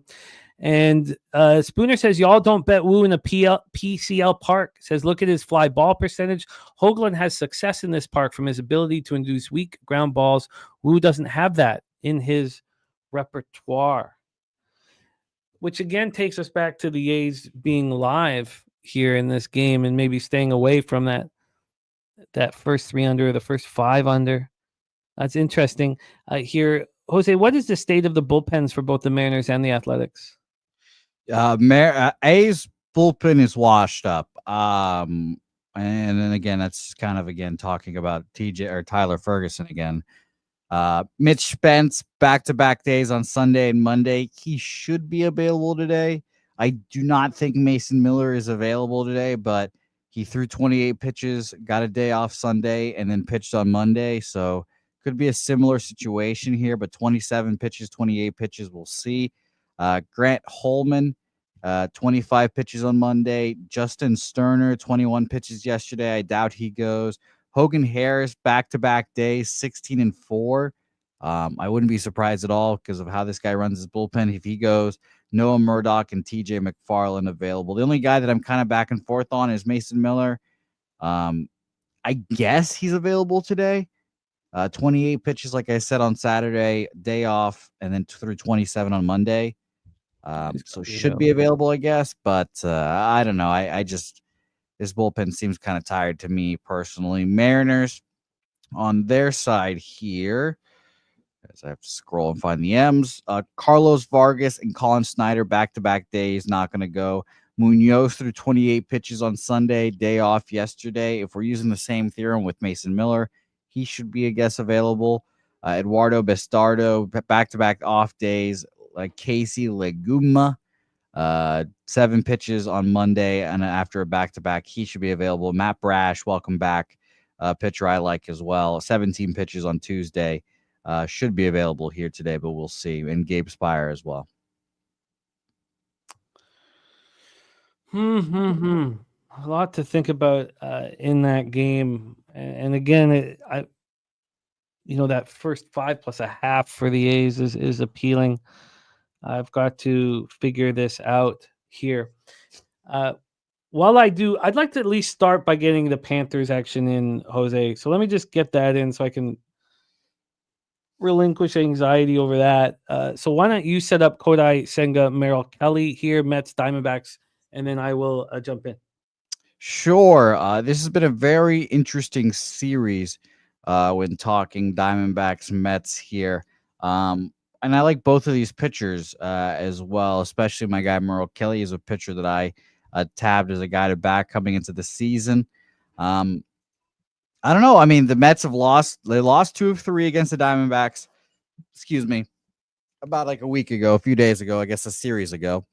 And now they're at a 1-1 here at the Diamondbacks. They lose the first game 5-4, and then, win the first game 5-4, and then lose last night. Jesus. 5-1 there. An interesting and kind of an awkward line here opening up at minus, I'm seeing 119, minus 118 where you used to play poker at. Now up to minus 119. And let me double check if I'm on full game. I am on full game. Heritage opening up this line minus 124 down to minus 121. And Penny here, same kind of thing. I'm going to refresh as well. Minus 123 opener. They are at now minus 122. So it's kind of been, back and forth line movement here. Market in this game. We have 58% of the bets on the Mets, but 68% of the money on the Arizona Diamondbacks here. I lean Diamondbacks. I just kind of like the Diamondbacks a little better right now. I believe in my guy Merrill Kelly, who's had some rough starts this year, but just kind of like our guy Zach Gallen last night, has figured it out, I think, a little bit here. Last few starts for Kelly, 5 innings, 1 earned run at Philadelphia, 6 innings, 2 earned runs at home for the Braves, 5 innings, 1 earned run against the Cubs, and then 6 innings, 1 earned run against the Marlins. So he's figured himself out a little bit here. Senga was one of the best pitchers in baseball for a little bit there, was pitching like it. And it's still, solid. 4 innings, 5 hits, 1 earned run against these very Arizona Diamondbacks here. And again, just to echo one more time, that was our guy, Merrill Kelly, that was our guy, Kodai Senga's start against the Mets. He, meaning Merrill Kelly, did not see the Mets last time out, so I think that's kind of an advantage for him there. His hamstring was apparently bothering him a little bit, but should be good to go here. Market in the total here, we've got 73% of the bets on the under, 54% of the money on the under here as well. And this line has gone from a 9.5 juice to the under, a 9 juice to the under, now 9.5 juice to the under here. So we've gone up, oddly enough. I probably lean a little bit of an over here now after that breakdown, and I lean Diamondbacks here. I wouldn't be surprised at all if Diamondbacks won in this game. This line suspiciously low to me.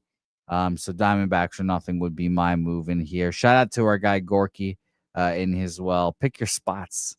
My man is saying he's 0-1 today. Good luck, my guy Gorky, today as well. Justin McKelvey on the Diamondbacks here. J-Dubs likes the under here. Rogue Energy on the Diamondbacks as well. Ron Lofton over 1.5 hits, runs, RBIs for Yuli Gurriel. Coin strong lean towards Arizona money line here as well. And TJ, the roof is shut. Yes, and yes. Jimmy said yesterday, roof was open yesterday. I just confirmed it too. today. Yeah. Yeah, I'm surprised that what they're implying, that there's volatility in this one. We have two starters that, we trust. I understand that the Diamondbacks are raking against righties, 248, 796 OPS, and Mets 244, 737. But I mean, why would it doesn't. These are two really strong pitchers on the hill. And this money line's not moving at all. So I can understand anybody thinking that Merrill Kelly's live here to take care of business. And Spooner says that Senga's already seen the Diamondbacks. I like these bats to get to him. I mean, I think you guys are right. I think the Diamondbacks do have an advantage. Dabby Cab in the house. And just to go over the market here again, 58% of the bets on the Mets, 68% of the money on Arizona. If you guys still care about the Action Network's numbers, I just looked over there. 71% of the bets on the Mets, 72% of the money on the Mets, allegedly. And the line really not moving much. Bigger bets allegedly on the Mets, according to Wager Talk here, on the Diamondbacks. So I'll probably end up moving on them here as well. I mean, Kodai Senga only made it through 4 innings in that loss at home. Yeah, interesting. Yeah, I think that's very interesting. 4 innings. I think you're going back to back here again. I just don't think that's a good spot for most any pitcher, and especially since the other pitcher didn't see those guys last time out. JW is saying that this Diamondbacks pen is shot. Do you feel that this would that we might be in a better situation if we first 7 this one or first 5 this one? Bullpen situation. Shelby Milner, 26 pitches yesterday. Ryan Thompson and Juan Murillo went back-to-back Sunday and Monday, off day yesterday. I'd be a little surprised if they went here. So another 2 pitchers down there. We've got Kevin Ginkel, 13 pitches yesterday after 19 on Sunday. I expect him to be available. He's a big piece. At least he used to be. I mean, I know he struggled to start the season, but I still believe in the guy. Jalen Beeks and Jose Castillo available as well, I assume, here as well. Also, by the way, Christian Mina as well called up recently as well. So there's another bullpen arm from AAA. Shout out to Spoons giving me Fangraphs, or I guess he told me that on the roster resource on Fangraphs, you can also see the bullpen usage as well there. So it's another good use. They're a good source to look at the bullpen. Okay. I've got more to think of that, but I guess what we'd want is the line to move 5 cents or 7 cents towards the Diamondbacks if the bigger bets are being placed on them. But I can understand trusting Merrill Kelly in this situation. I'm going to move on them first 5. It seems as if first 5 line opened up at -125 and is now down to -115 where we used to play poker at. Heritage didn't move it at all. And let's see what Bookmaker has -120 opener, now down to -117. So maybe I'll be pissed off that I didn't move on full game because I have my mantra of I saw the first 5 movement, or I saw the full game move. I should bet the full game line. It worked out for me in Cardinals Pirates yesterday. It was a weird situation where the Cardinals bullpen wasn't allegedly seemingly intact and they still got it together, but I'll move on Arizona Diamondbacks first 5 here, even money. Plus a hundo for Jose. I may be joining you here. We'll discuss it shortly. Let's roll into our next spot on the board here, 4:40 p.m. So I have bet the Panthers. I haven't got to that first 3 under in the Giants Cubs game. And BJ's best bet is on the Cubs money line there. So got lots of work still to do to get this kind of situated here. Let's roll. Los Angeles Dodgers 24-12, 99 on the road. The Miami Marlins 14-21, 10-11 at home. We're at Lone Depot Park, Miami, Florida. Valente Beloso did not look good in that game against Hoagland last out. It's a 6-1 loss at home versus the A's. Now he's got back-to-back home starts. I wonder if the second year, we've seen this with young pitchers, is more difficult than the first year for Valente Beloso. He didn't make the team out of, spring training, and maybe he's just forcing it a little too much. Maybe he's vulnerable here. Landon Knack coming off a 6-2 win at home over the Rockies. He's making everything look difficult. The win over the Rockies looked difficult. 4 and a third, 4 hits, 2 earned runs, 2 Ks, and 2 walks. He's 7.27 ERA, 1.73 WHIP, 7 strikeouts, 6 walks. Ugly here. Deacon Mike is betting the Cubs over 1.5 home runs at plus 250. That is the Cubs game, over 1.5 home runs. If you guys remember 2-3 years ago, Deacon Mike was destroying these to the extent where the bookie was betting at it. Stop letting him bet them. Cut the game homer props. Yeah, I remember that actually. I've been, it's not like I've been actively searching for a book that it has over home run props, but I remember Deacon cashing on those a lot. Yeah, so interesting. Keep an eye on those there when Deacon moves on them. Dodgers versus righties, 261, 797 OPS. Marlins versus righties, 248, 707 OPS. Both teams can hit. Of course, Marlins coming off winning yesterday. Dodgers bullpen, 3.61 ERA, 1.26 WHIP. Marlins bullpen, 4.84 ERA, 1.53 WHIP. So take a look at the line history here for this one. We have a 10. It's minus 112 to the under. This opened up at 9.5 and didn't last there for very long. It lasted an hour and 57 minutes before it moved to 10, and it was a legit 10 that it moved to. On the money line here, we have Landon Knack and the Dodgers at minus 234. They opened up at minus 221, so we've had a 13-cent move towards them. Take it away for us here, Jose. Dodgers, Marlins. Yeah, I don't want to back the Dodgers at a ridiculous price. Everyone kind of knows that, and Marlins back-to-back wins off the Dodgers seem a little ridiculous. So I just couldn't get there personally. Market in this game quickly. Actually, no market in this game on on wager. So I can't give you that one. I guess I can mention Action Network has 94 and 96% of the bets on money on the Dodgers, but no action for me here, just too juiced, and I didn't want to try to fuck with the Dodgers. But if you see, this total is really high, right? Is it a 10 right now? 9.5, 10? Yeah. Maybe if you could scrap across like a Marlins team total over 3.5, I'd be interested in that. But otherwise, no action.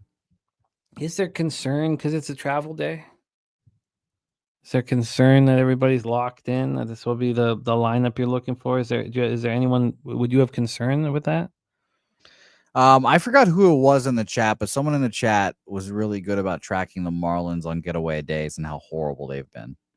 No, it was wasn't it the opposite? They were winning on the. I thought it was they were horrible on getaway days, and then the first game of the series they were good. Something like that. I don't remember. I could be mixing that up, and it could be the first game of the series they're shit, and getaway days are good. But let us know whoever you are in the chat for sure. But yeah, that's even better incentive for me to stay off. Yeah, it's the opposite. So travel days they've been winning, and then first game of the series they're bad. Yeah. Okay. I feel like that first. Could they pitch well? Could it be a sleepy situation here? I don't know why it would be. These pitchers make everything look difficult. Yeah, and the Dodgers' vaunted pitching depth is already evaporated. So Landon Knack's what? They're like 7th, 8th starter. If it wasn't the Marlins, I would be fading him. I think Landon Knack is a definite fade.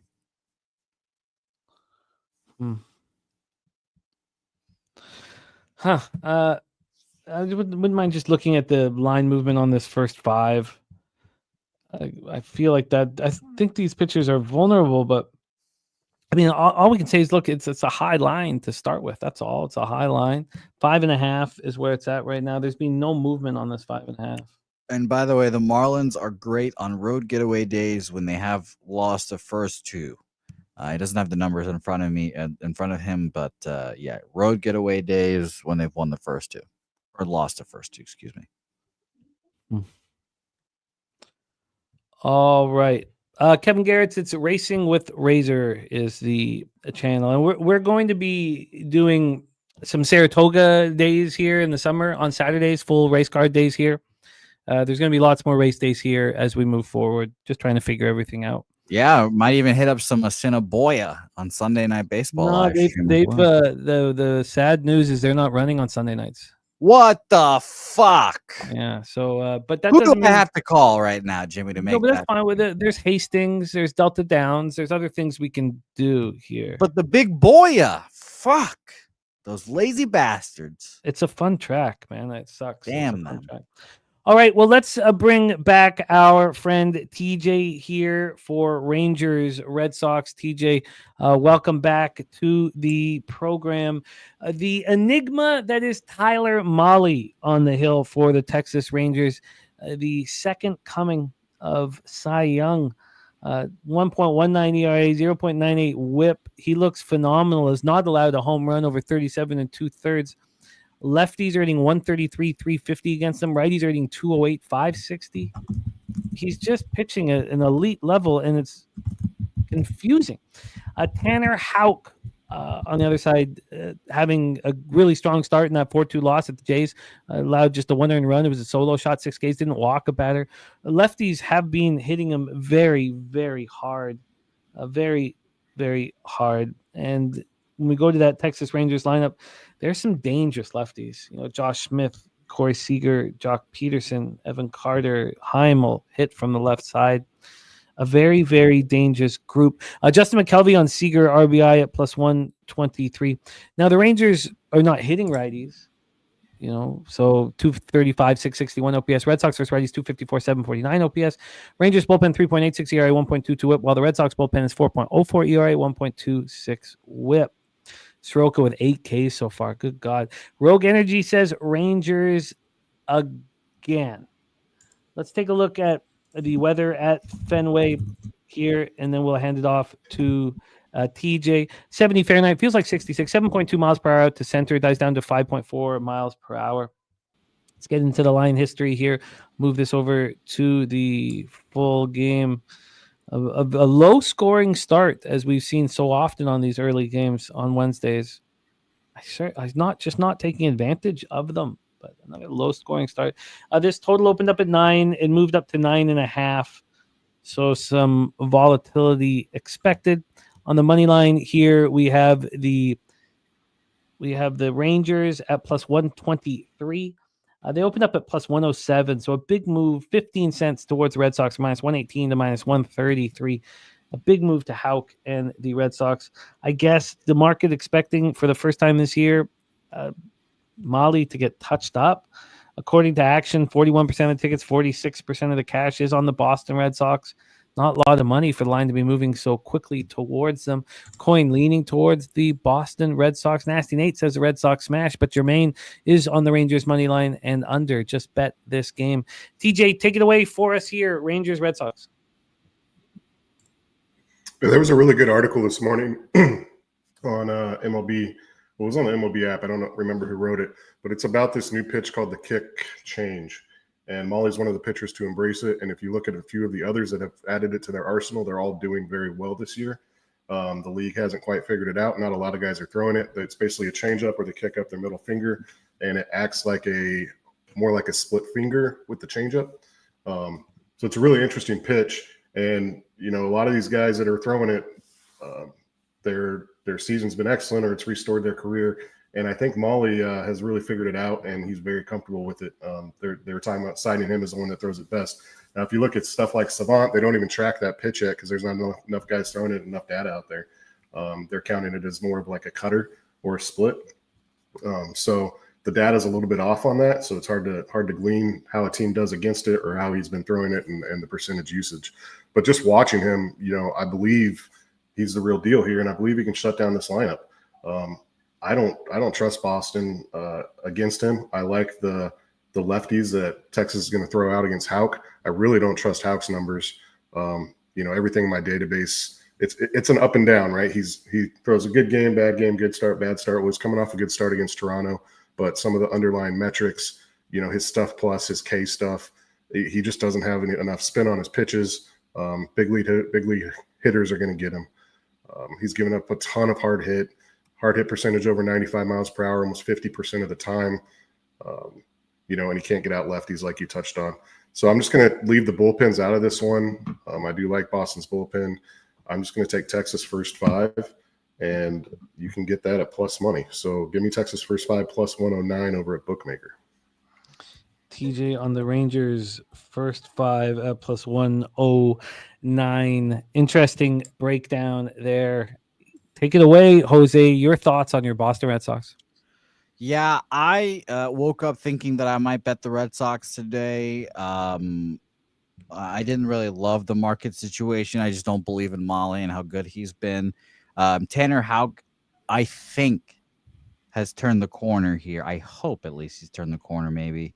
The sweeper is not where, it should be, I guess. But his sinker has gotten it was a lot better yesterday or the last time he pitched. And I was pretty surprised to see how hard he was throwing his sinker, I guess, was the surprising thing. Had not thrown it that hard all year. His yearly average was 94.3. His average against the Blue Jays was 96, 95.8 to be exact. Threw it 97 a few times.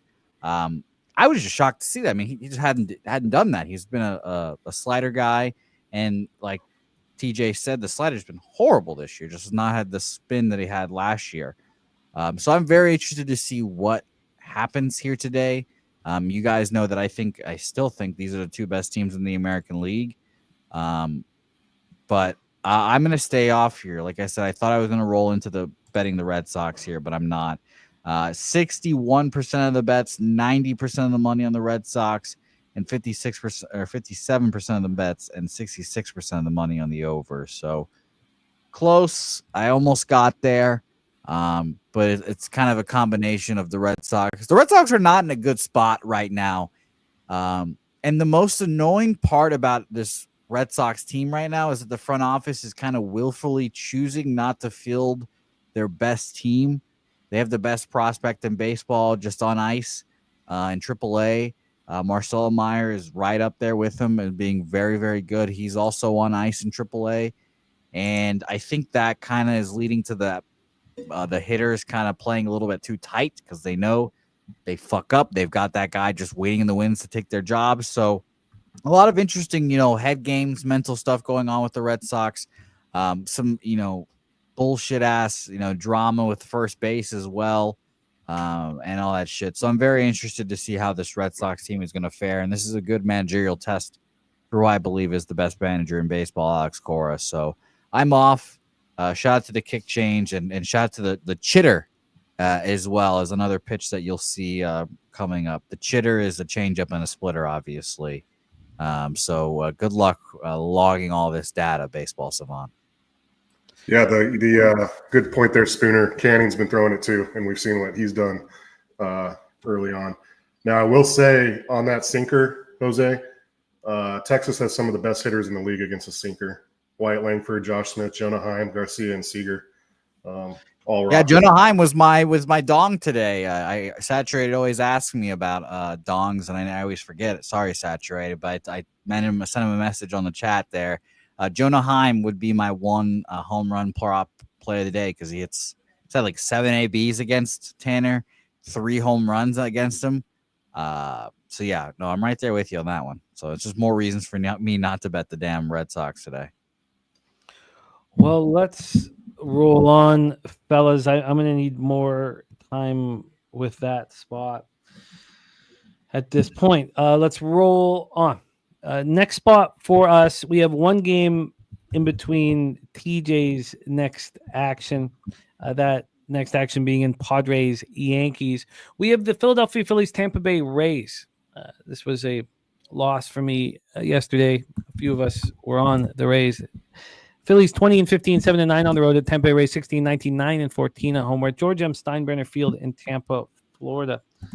Get into the weather. Another night game. Oh, sorry. Another night game there. We watched, again, as we've seen every night, it get harder to, or the wind changes as the night goes on. Let's just leave it at that. The wind changes as night goes on. We see it every night. Some nights are a little more distinct. Tonight, it's 84 Fahrenheit. Feels like 91. Again, it's getting warmer and warmer and warmer. 4.5 miles per hour out to right center. And then, down a mile and then down a mile and then to 1.8. It doesn't really start blowing in, though, until about 11:30 at night. We have Christopher Sanchez, the lefty, going up against the Wizard of Boz here. I shout out to my dude in the chat. Spencer Hicks loving the Phillies in this one. Justin McKelvey telling us it's a 1-0 Astros score right now. Slow jams Arsenault on Corey Seager over 1.5 bases in that Rangers Red Sox spot. Let's talk about the lefty Christopher Sanchez. 3-1, 3.45 ERA, 1.34 whip, 39 strikeouts over 31 and a third, 11 walks, 4 home runs. Coming off a 7-2 win at home versus the Nats. 5 innings, 5 hits, 2 earned runs, 6 Ks, and 3 walks. Of course, Sanchez getting lefties out at a high rate. Righties are hitting 289, 814 OPS. And you can imagine that the Rays will stack as many righties as they can against them. Wizard of Boz on the other side, first poor performance of the season. 9 hits, 7 earned runs over 5 2/3, 8-2 loss at home versus the Royals. Against lefties, 212, 564, righties, 240, 721 OPS. Phillies versus righties, 255, 747 OPS. Rays versus lefties this year, they're hitting just 189, 553 OPS. This is a lineup that Sanchez should be able to take out, you would think. They're not hitting lefties. Yandy Diaz, Caminero, Aranda, Morel, Curtis Mead, Danny Jansen, Meisner, Caballero, and Simpson is the lineup. So they have Meisner, Simpson, and Aranda as lefties, which you don't want against Sanchez. I imagine that line will change, that lineup will change a little bit. And for the Wizard of Boz, he's getting all lefties out. It's the righties that have been getting to him, and that's, Trey Turner, Castellanos, Real Muto, Bohm, amongst others. But those are the main 4. Spooner says, I'm on the Phillies again today. Like yesterday, the factors that usually make this another ballpark at night are not at play. Currently set up for lefty hitters to be successful. Phillies versus righties, 255, 747, as I said. The Phillies bullpen, 4.78 ERA, 1.41 whip has been a problem. Rays bullpen, 3.23 ERA, 1.20 whip. Let's touch on the line history and then hand it over to Jose, and then TJ will come in, and TJ will handle the opener for Cease Freed, Padres, Yankees. We have this line for, let me make sure I got full game up here. Yes, full game. We have this line sitting with the Phillies at minus 135. They opened up at minus 129. There had not been a move towards them. There had been a pretty legit move away from them until an hour and a half ago, 2 hours ago. Now we have a slight move towards the Phillies, but it took a while for that to happen. When we get to the total here for this one, we have a 8. It's minus 113 to the over. This opened up at 8, got up to 8.5, kept bouncing around 8.5 and 8. So far, we've had 5 cents of movement towards the over. Jose Bouquet, take it away. Phillies race.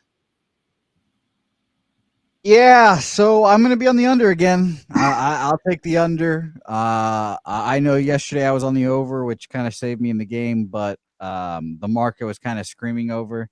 In that aspect, interesting market situation in this one here. We've got 50% of the bets on the over and the under, I guess, but 86% of the money on the under in this game here as well. So and by the way, this line got up to, it opened up here at 8. Across the board, it got to 8.5 at one point. And then it went right back down to 8. Example, we'll use penny for example here. It was 8 at last night. It got up to 8.5 at one point, came right back down. 120 went up to 8.5, came right back down. 650 this morning, 8.5, came right back down. I'll just I'll take the under here. I know this is kind of a sketchy spot for it, and goddamn it, the Nationals are gonna blow this motherfucking game. Well, you only do yeah, first I'm on five the- national games. Yeah, it seemed I was thinking the same fucking thing just during the game, TJ. I was like, God, I should have just taken the first 5 because I know these assholes are not going to do it for me. And I hate that Davey Martinez doesn't fucking take out Soroka after 5 good innings, and now his whole outing is ruined because he's leaving with the tie ball game now, and his confidence isn't going to be where it could have been if he went 5 shutout innings. You dumb fuck. So whatever. I'm on the under 8 here though at even money. Under 8 here at even money. Still lots of game left to be played there, Jose. But under 8 here at even money. TJ, I know you're not moving on this one, but we'd love to hear your thoughts. Take it away, Phillies Rays. Yeah, I saw this initially, and I had it lined at about minus 133, which is kind of around where it opened, close enough to not bet it. And then it dropped down significantly, and I was considering betting Philly, down to like minus 117, but the market had me concerned there, so I didn't, and now it's right back up, so I'm mad at myself. But I'm going to pass. I think Sanchez deals. I don't trust Tampa Bay. If I was going to do something, it'd be Philly minus 1 here. I just don't want to pay that on the road at Tampa. I could see some volatility. Baz is either going to deal or he's going to get rocked. It's 50-50. So I don't trust him enough on either end to bet against him. So I'm just going to pass.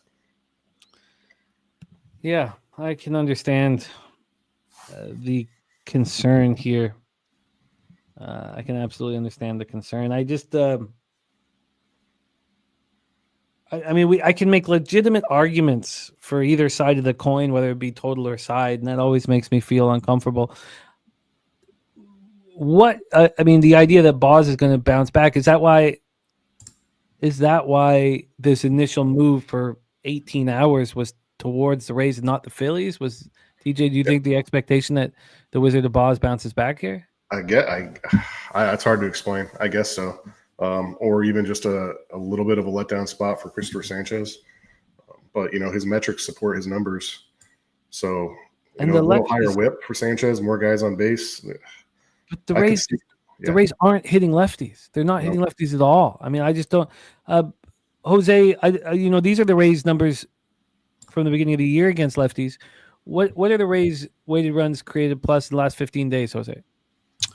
Let me tell you right now. I've got to do a little refresh real quick. Last 15 days, and I'll even take that off. I got to update for today. All right. Against left-handed pitchers. Yeah, about to say bad. Tampa Bay Rays, 27th, 48 weighted runs created plus from the 14th to today in 246 plate appearances. So again, we have the issue, sort of like we just are discussing watching the Nationals, of the Phillies bullpen that's just not to be trusted. It's simply not to be trusted. So maybe I'm pushing that a little too far, and maybe they shouldn't be compared to the Nationals. But, what is the difference between the first 5 and the full game? The Phillies are cheaper first 5. There's an expectation that Boz has that the Rays have an advantage on the hill, which I don't understand. I don't understand to the point of not wanting to get involved. This game does scream first 5 under, but we don't bet those. Yeah, expecting Boz to bounce back, expecting Sanchez to look good early, and TJ moved on the under 8. If it's screen, what was the cash flow again, Jose? Can you give me those again? For both spread, money line and total. No, just total. 50-50 tickets, 86% of the money on the under. Yeah. What did you get on the under, TJ? Did you get 8.5 or did you get 8? I didn't bet this. Oh, okay. Oh. I'm on the under even money. Sorry. Yeah, that's you. Sorry, I wrote TJ there. It's Jose. Sorry. Okay, let's roll on. I'm going to be and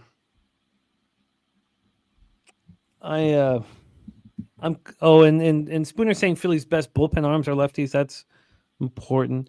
Troy Torrance says, I'm pretty sure this game screens under. Yeah, I mean, I hear that.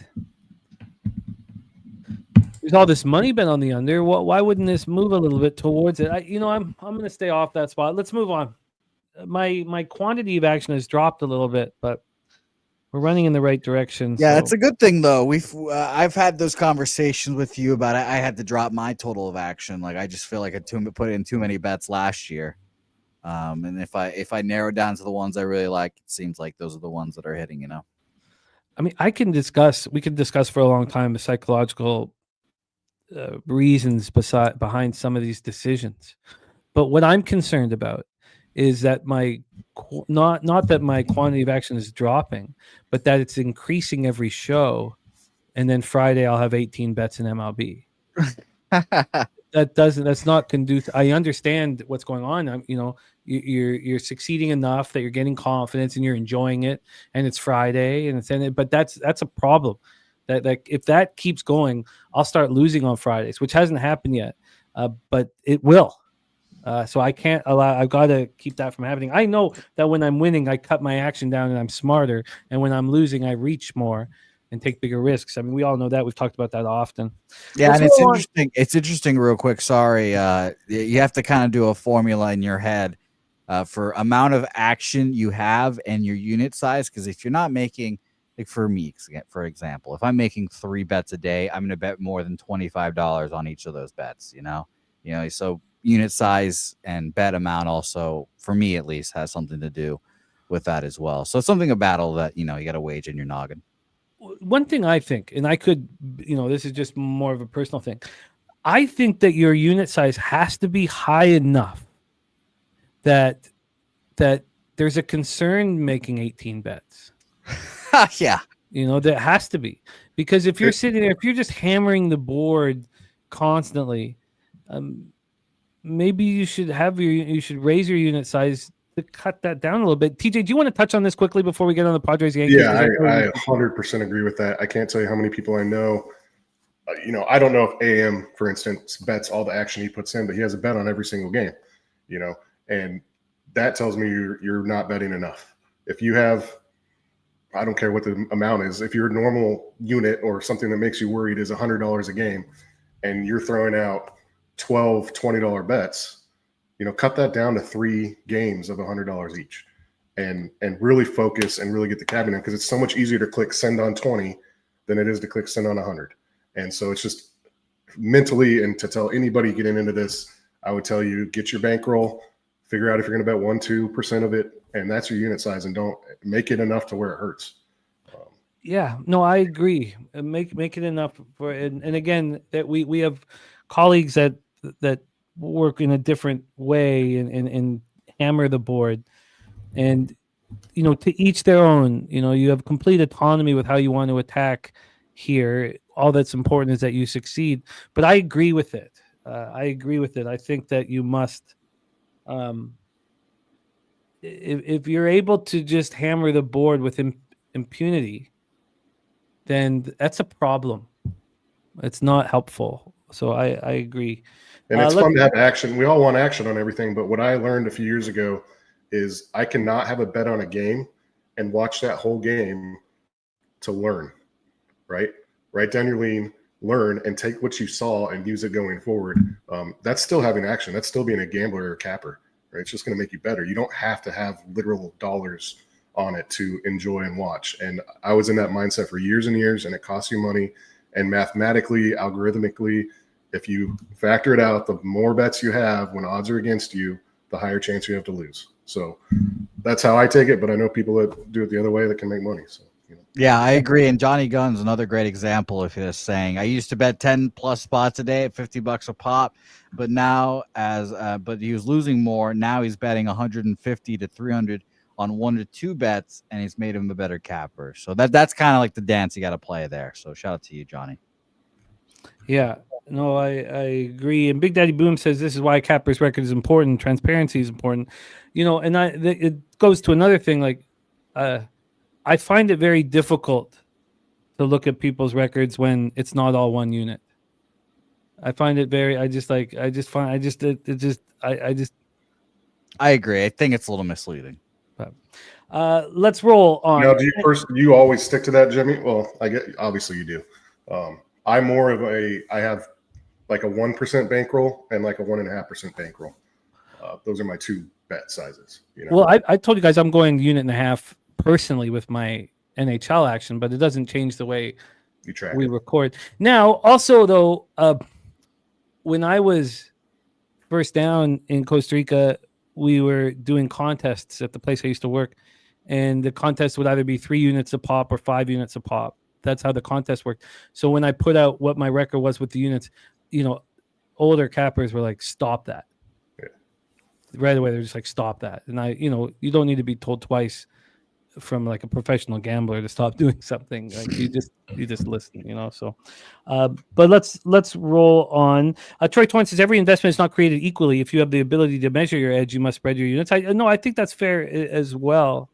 It'd be fun to do just a gambling learning show. Bring on Troy. Bring on a few of the people with different styles, and do an hour, and it's just for subscribers or something.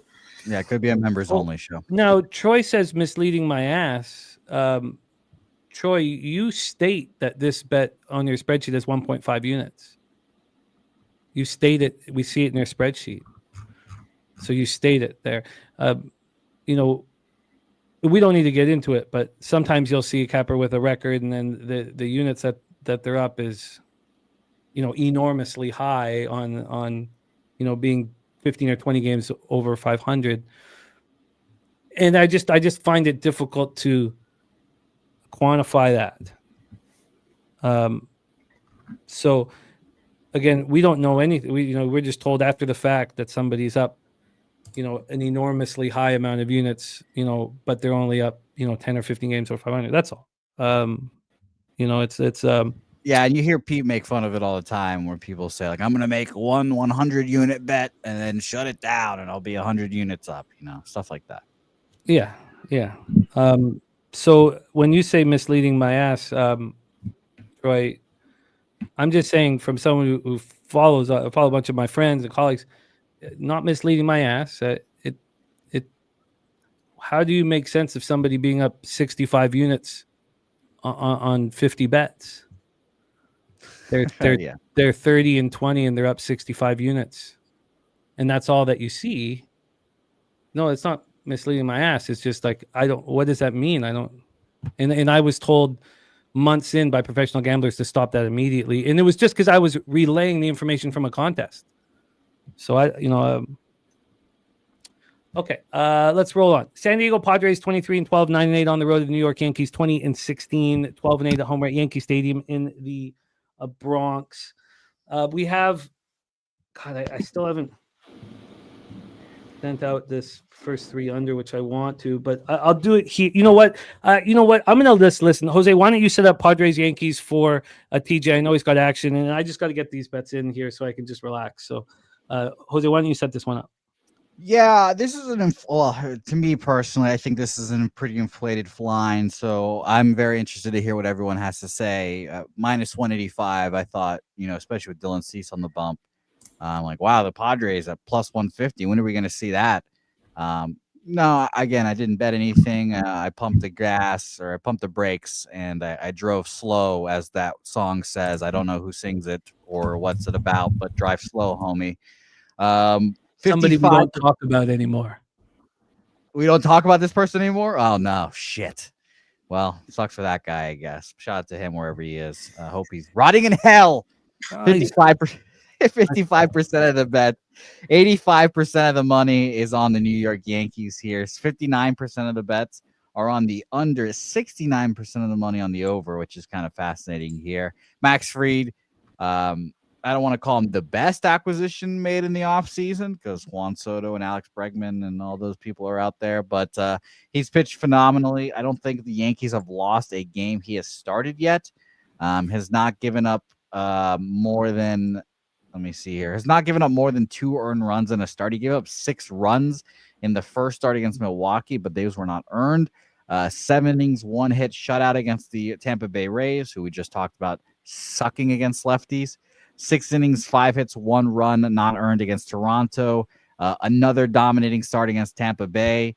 7 2/3 shutout. He's gone three games with not an earned run to his record.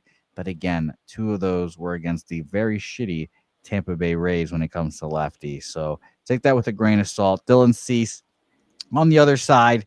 Just kind of go back and forth with Cease. 4 innings, 3 hits, 2 earned runs, 4 1/3, 6 hits, 3 runs, 2 of them earned against Tampa Bay. 6 innings, 6 hits, 2 earned runs. Has not had a shutout appearance so far this year. I expected him to pitch a little better, honestly, but I just not a guy that I can confidently back right now. This opened up seemingly, let me double check this. Let me check what Pinnacle opened this up at. But I'm seeing a minus 190 here opener. I'm seeing Penny open this up at minus 171 up to 179 now, which makes a little more sense. Heritage the same way. I guess that was just where I used to play poker at. Opened this up very early. And not even, it's honestly just a misprint on the site. So I see a minus 176 open there as well. And it has not moved much. Like I said, I'll say it again, 55% of the bets, 85% of the money on the Yankees here. I personally could only back the Padres. I think that their offense could get to Fried. Let's see how they're doing against lefties, though. Last 15 days-ish, 14th, 93 weighted runs created plus, 218 plate appearances. And for the full season here, let me add one more day to my splits here. Full season, they're 12th, 99 weighted runs created plus. So maybe they're this big of a favorite for a reason, but I only could lean Padres here. TJ, what'd you think? Yeah, check out that weather while I break this down, or while I talk about my bets. Cease is going to get rocked today. I'm very confident in this spot here, which probably means you shouldn't bet it. I'm on the Yankees first 5 minus a half, and Fried has been excellent. And we can talk about how much the Rays have sucked the last 14 or last 15 days against lefties. Well, they faced Fried twice in that span. So that's why sometimes you got to take those numbers, dig into them a little bit deeper. And that's probably why we're seeing the line we're seeing on Tampa and Philly, because as good as Sanchez is, he's not pitching like Max Fried. But yeah, I have no doubt that Fried can go in and handle this lineup. It's the end of a road trip for San Diego. I don't want to take them full game just because of the bullpen advantage, obviously, and I don't know why Boone is still running Williams out there at the end of games or even in the 8th just to blow it. He should be out there when they're losing 5-0 in the 5th inning, not in high leverage situations. So yeah, just first 5 minus a half, minus 115 on that side, and then I'm going to take Dylan Cease to give up over 4.5 hits at minus 112. So 2 ways here I'm playing against Cease. Just the stuff he has, the Yankees match up so well against it. Wellesley, Rice, Goldschmidt. Wellesley and Rice just statistically data-wise will hit his pitch mix if he's not on his A game. And then Goldschmidt's got good history. Obviously Judge, and I believe it's pretty strong winds blowing out to right. And who takes advantage of that better than the Yankee lefties? By the way, TJ, real quick, sorry, the weather, according to Swish here, 7-mile-an-hour winds blowing straight out, dying down throughout the game, but yeah, blowing straight out. Fried's pitching at a spectacular level. I thought that Cease's opportunity against the Pirates in that last start, which was one of those spots where I cashed the first 3 under 2.5, and if I had to bet the first 5 under, I would have lost. It was a really nice situation for him. I know it's on the road in Pittsburgh. It's a pitcher's ballpark against a weak lineup. He can only get through 4 innings, allows 2 earned runs, walks 3 batters, allows 3 hits. Righties are raking off him, and Max Fried has some of the best numbers in baseball. Padres are not hitting lefties 245, 700.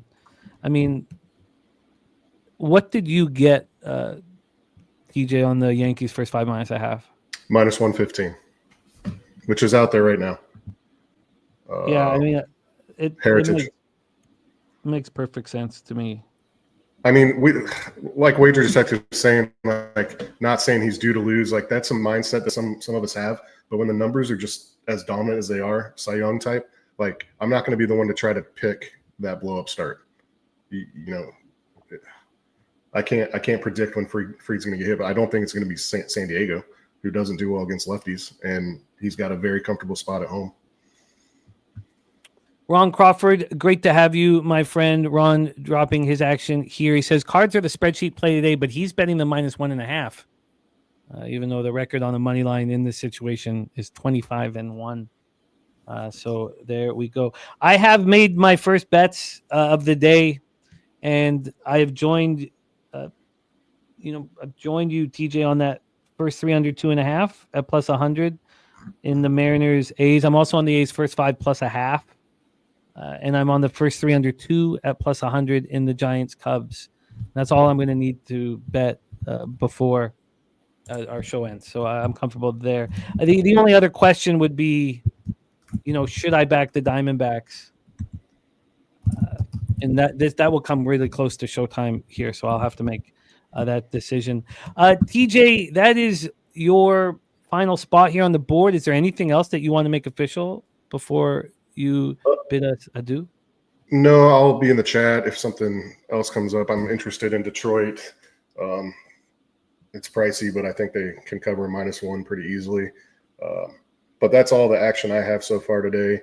And just to recap, they already lost Allen over 3.5 Ks. He got to 3. Jose Ramirez dropped a foul ball, ended up walking the batter and got pulled. Robbie Ray over 15.5 outs. St. Louis first 3 under 2.5. Seattle first 3 under 2.5. Seattle first 5 under 5. Texas first 5 money line. Yankees first 5 -0.5, and C's to give up over 4.5 hits. And it's been fun. I appreciate the chat, man. This is such a great community. Please hit that like button. Let's get Pub Sports out there a little bit more. Retweet, all that fun stuff. And a couple of you guys asked for my Twitter. It's right there at TTJB32. So it's right there in my tag under my ugly mug there. I'll pop it in the chat here. And you did just cash the first 3 under 2.5 in Pittsburgh, St. Louis. All right, let's go. 1-1. Great job. There he is, our friend TJ.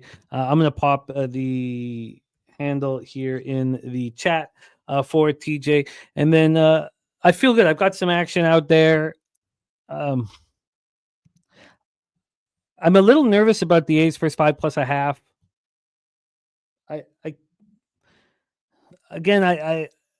You know what's interesting, Jose, is that before I felt like I was finding more things correlating. I feel like I'm not anymore, and it's probably for the best, honestly. Again, to keep the amount of action down. When I think of the sport like this could be the time of year that's perfect for me, but it's only because of NHL and NBA. I have a lot to prove still in Major League Baseball. A lot to prove, and I'm still extremely nervous with baseball. Because it's so long. I mean, even if you go up 20 units in baseball, you have 2 fucking months to go down those 20 units again to lose it all. So, yeah, I don't think a defeatist nature either is helpful though. It's just I just have a lot to prove in Major League Baseball. I guess that's what it comes down to. I have so much work to do on my own personal gambling and capping. I feel like it's happening. I really do. It's easier to say now than it was February through halfway through March, but I've got a lot of work to do, and this is the community that I'm excited to do with. I imagine, when you get to that point, when I'm about 50, 55, 60, I really should. I mean, if my unit size is not, at $1,000, then I will have not succeeded. And I think that's well within reason. I mean, are you going to be a pro or are you just going to be a rec player? You have to ask yourself that sometimes. Ethan Payson says, "What do you think changed from February to now?" Honestly, Ethan, I know it sounds crazy, but it was hanging out with everybody at Pubapalooza. I just needed it. I was so stressed out. I had a defeatist nature within my capping. I was like, if something bad, if I thought about something bad, it was always happening. I was just, you can't fight like that. You can't go into a fight thinking that, I'm probably going to lose or probably going to take a left hook here. You're going to take that left hook and you're going to get knocked out. I had to remember that how much fun this is. And I had to, it was watching, Troy wake up at 6 a.m. and start capping, hearing Razor waking everybody up at that house at 6 a.m. in the other house, who wants to make money, who's ready to make money, who's being around that work ethic, who wants it the most. And then going back to, you got to listen. You got to listen. And we were talking about sometimes it takes a village to beat the books. I certainly feel that way in Major League Baseball. But again, we have cappers that are very, very good at it. And I'm just trying to improve every day. So let's roll here. Rogue says you have to stop thinking so much in life. That's the key. I think the opposite. I think you need to think more. Personally. Think long, think wrong. I disagree with completely. The longer I think about something, the more thoughtful decision I'm making. But again, there's different routes to the bag. Let's go 7:15 p.m. Eastern with the Cincinnati Reds 18-19, 99 on the road at the Atlanta Braves 17-18, 11-5 at home. We're at Truist Park in Atlanta, Georgia. It's funny, Rogue. It's so many different ways of looking at it, but life is complicated. Capping is complicated. It's very hard for me to take off from 5 p.m. to 8 p.m. to be a dad. It's extremely difficult because I just want to be working on this nonstop. Especially baseball. It's so intricate. 70 Fahrenheit in Atlanta feels like 72. 4.5 miles per hour in, drops down to 3.6 miles per hour. Let's get into the line history here for Reds Braves. Now, again, Rogue, there's certain spots where I do think, keep it simple. But I'd like to have thought about it a long time and then come to the realization that I should simplify this. But again, that's a lot we could talk about. We have a total right now that's at 7.5. This opened up at 7.5. It was minus 114 to the over. This total has been available since 9:52 p.m. at this very sharp offshore, and it hasn't moved. We have a total that hasn't moved.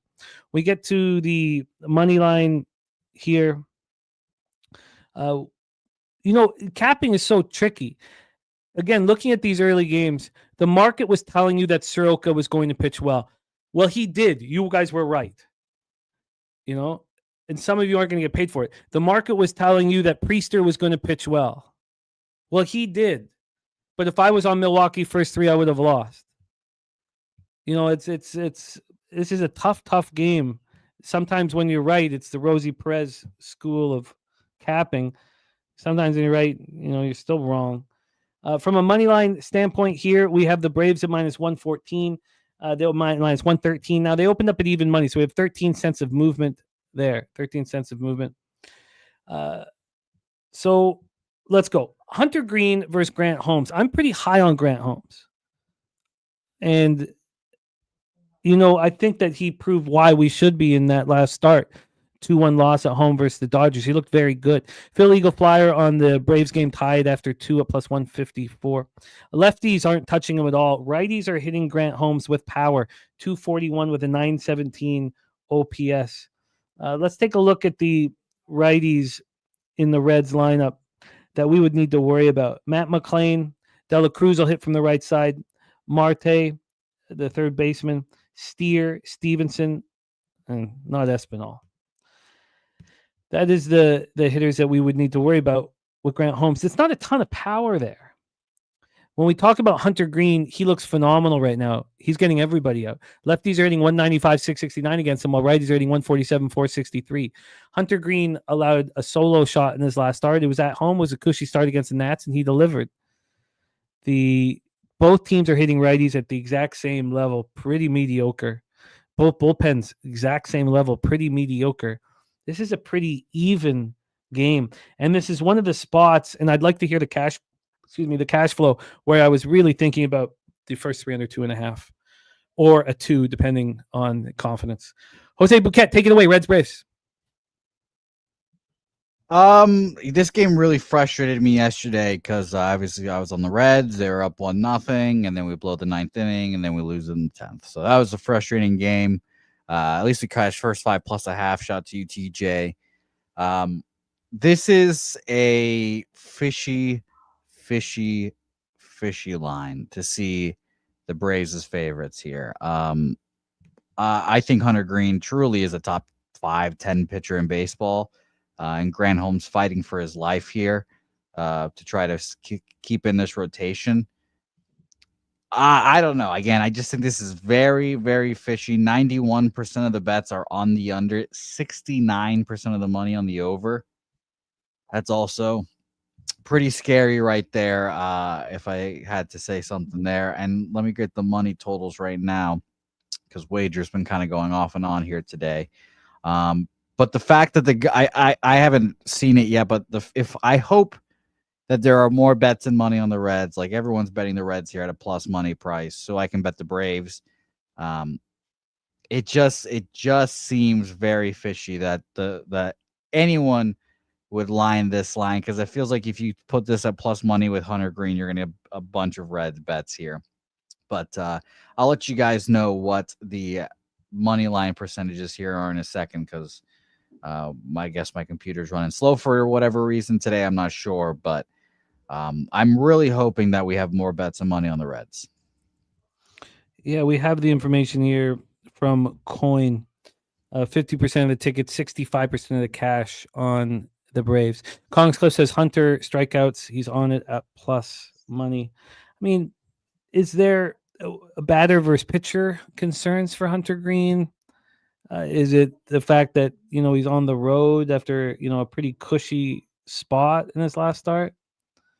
What, let me just look here quickly for Hunter Green, but, and I don't have my batter versus pitcher, but again, like you guys trying to not have too many pages open, but the last start was in Colorado. He pitched great. The start before that, well, quality start in Colorado is tricky, even in cold temperatures.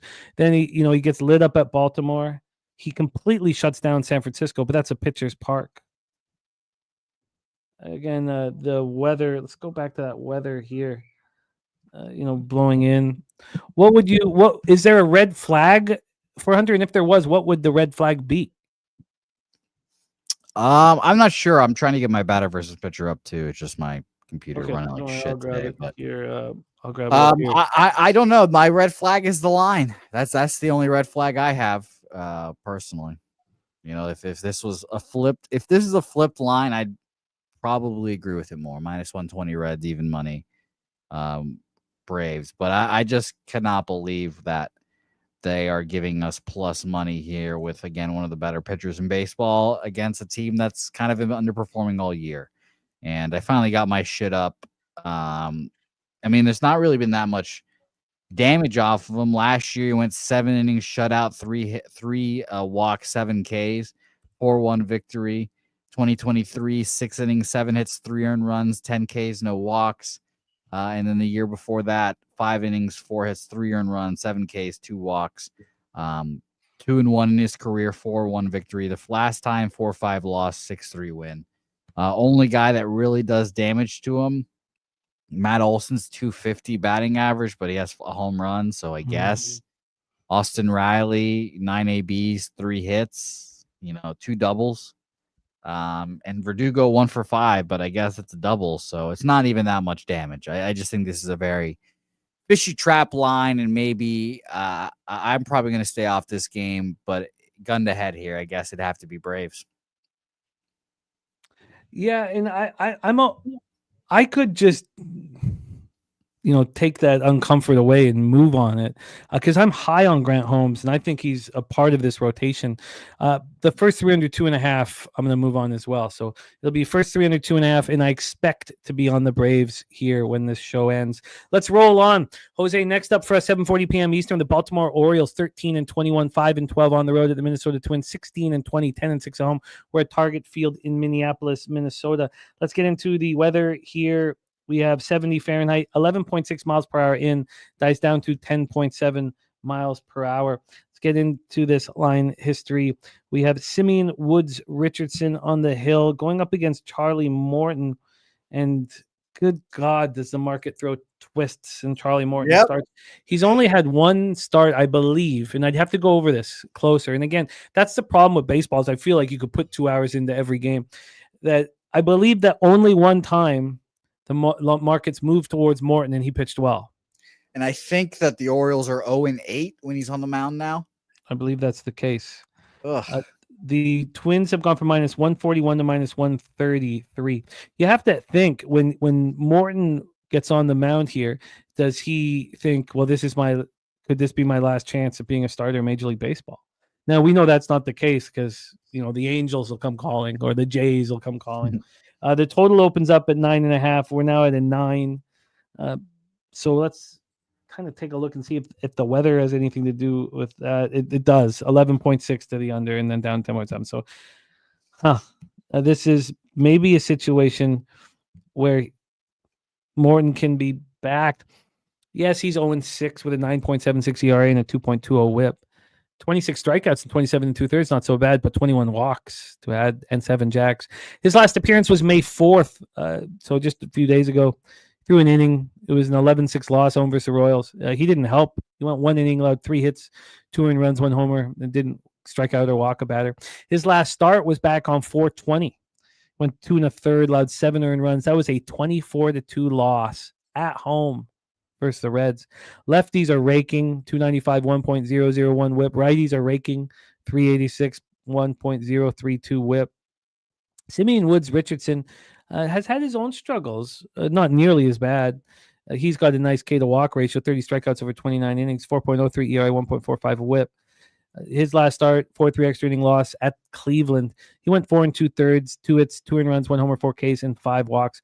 Lefties are hitting Simeon Woods Richardson hard, 333, 915 OPS. Lefties are getting to him. And you look at the lineup, and there's some real dangerous lefties. Mullins, Henderson, Rutschman will hit from the left side, O'Hearn, Holiday, Kerstad. So you got at least 6 lefties in the lineup, and you could drop more. Lex Steele is on the Yurfie here. So we also have a terrible bullpen for the Orioles. 5.21 ERA, 1.62 whip. I imagine this weather helps him. And Orioles plus 117 in Justin McKelvey's pocket. How interesting is that? Philly Eagle Flyer on the over. Jose, take it away. I am all ears. Orioles, Twinkies, and touch on the cash, please. Yeah, Orioles money line. Bet for me as well, Justin. We have 66% of the bets, 89% of the money on the Minnesota Twins here, and the line has gone down. This is a mega max unit play for me here. I'm on the Orioles here. I got them at plus 119. Truthfully, this would be one of those bets where I feel good enough about it that if they go down, I live bet it again. I did feel this way about the Nationals, admittedly, but whatever. I like the Orioles here. I moved on it again. The market is just howling Baltimore Orioles here, and I get it. Why people wouldn't want to do it. 0-6 Charlie Morton. He's old as fuck. He went to the rotate. He went to the bullpen already. They're 0-8 when he's pitching. But again, 66% of the bets, 89% of the money on the Minnesota Twins. I see this opening up at minus 150, and we've gone down to minus 130. And let me double check here. I use both sites now, Wager and where I used to check line movement as well for movement here. This one, my other site has Penny open this up at minus 141. It's down to minus 133, which is really all I need to see to bet this. Maybe this is a game you don't want to watch if you're an Orioles backer here. I get it, but yeah, I like the Orioles here. I'm on them, and I might bet it twice just because of how confident I am. Maybe I'm chasing a little bit because of the Nationals' early loss, but I do like the Nationals, or excuse me, the Orioles. Let me ask you this, and I think I put my bet together after, reading the chat and listening to your breakdown and talking it out. What else other than the market would push you towards the Orioles? And I asked myself that question. It has just to be their ability to hit right-handed pitching. But what else? Yeah. That's basically it. It'd be the market and the fact that you believe that they can hit right-handed pitching. Second best in the lat from the 15th to today. 129 weighted runs created plus. I guess if you are interested, if you are, I guess, worried in a full game, you could look at their bullpen, which is pretty rested. Matt Bowman, 18 pitches, Ciel Perez, 16, and Gregory Soto, 14. Bautista, Sir Anthony, and Junior Canoes all have plenty of days of rest here as well. So that's another reason why I like the Orioles, excuse me. But you know me, Jimmy, 97% of my cap is on market. Well, I'm going to move on the Orioles team total over 4. Put that together with 3.5 and the 4.5 with the -1 calculator. It comes out at the worst case scenario. I know I can get better. And again, with the -1 calculator, you can take the team total over 3.5 from an offshore, and then team total over 4.5 from a different book. Like, you don't need to use the same books to get your -1. I don't know why I guess lazy when I was doing that before. I can get that at the worst case scenario. I get that at -124. You see Troy as well splitting on O's first 5 in the full game team total over. So then I can take what I believe in. The market's telling me that the Orioles are live. Great. But let me just take Morton in the bullpen out of the equation. And, I understand that the weather is not conducive for a lot of offense. Maybe Morton shines here, but I would prefer this spot. So that's the first. That's team total over 4 for me. A little concerning for me. I bet it +119. I've got it at +121 now, so a little worrisome. Okay, let me just get all this here set up. So let's roll on. Next up for us, 7:40 p.m. Eastern. Now, this is a weather issue baseball game. It's in red over at RotoWire, 71% chance of rain. Do you think, Jose, that this game goes, first off? I don't, but I thought that about the Red Sox. So 63 Fahrenheit at first pitch, light rain throughout. 63 Fahrenheit, feels like 59, 8.9 miles per hour right to left. An interesting thing, if this game does go, just keep in mind that it starts blowing in after 2 hours, like fully in, even though it's all right to left before then. So just kind of keep that in mind. With Jonathan Cannon going up against Michael Wacha, 2 pitchers I like, 2 pitchers I want to back. Jonathan Cannon, 4.26 ERA, 1.45 WHIP. He's allowed 5 jacks in 38 innings, 32 Ks, 17 walks. He's a pitcher with a ton of upside. His last start, he went 6 innings, 9 hits, 2 earned runs, 5 Ks, no walks, and 7-3 win at home over the Astros. Splits are, similar. Righties hit him harder, 282, 776. Lefties, 215, 717. Michael Wacha on the other hand, 1-4, 3.52 ERA, 1.25 WHIP, 29 Ks and 38 in the third with 13 walks. He's allowed just 2 home runs. He gets a lot of soft contact. 6 in the third, last start, 7 hits, 3 earned runs, 1 homer, 3 Ks, 1 walk, and a 3-0 loss at the Orioles. Lefties are hitting 270, 725 against them. He's getting righties out very, very easily. The lefties in the lineup is Benintendi. That's it, really. I mean, you have Palacios, Rojas, Caro, but it's Benintendi, who looks pretty locked in right now. So that is the situation here. Royals are only hitting 239, 672 against righties. White Sox 217, 627. Royals bullpen has looked very, very good. We have a total here of 8.5 -111 to the under. Again, this opened up at 8 and it climbed a half run. That's a little confusing. And then when we get to the money line here for this one, we have the Royals at -213. This opened up -218. So it's moved a few cents away from the Royals, but it's just tightened the VIG. It's not really moved towards the White Sox. Take it away for us here, Jose. White Sox Royals.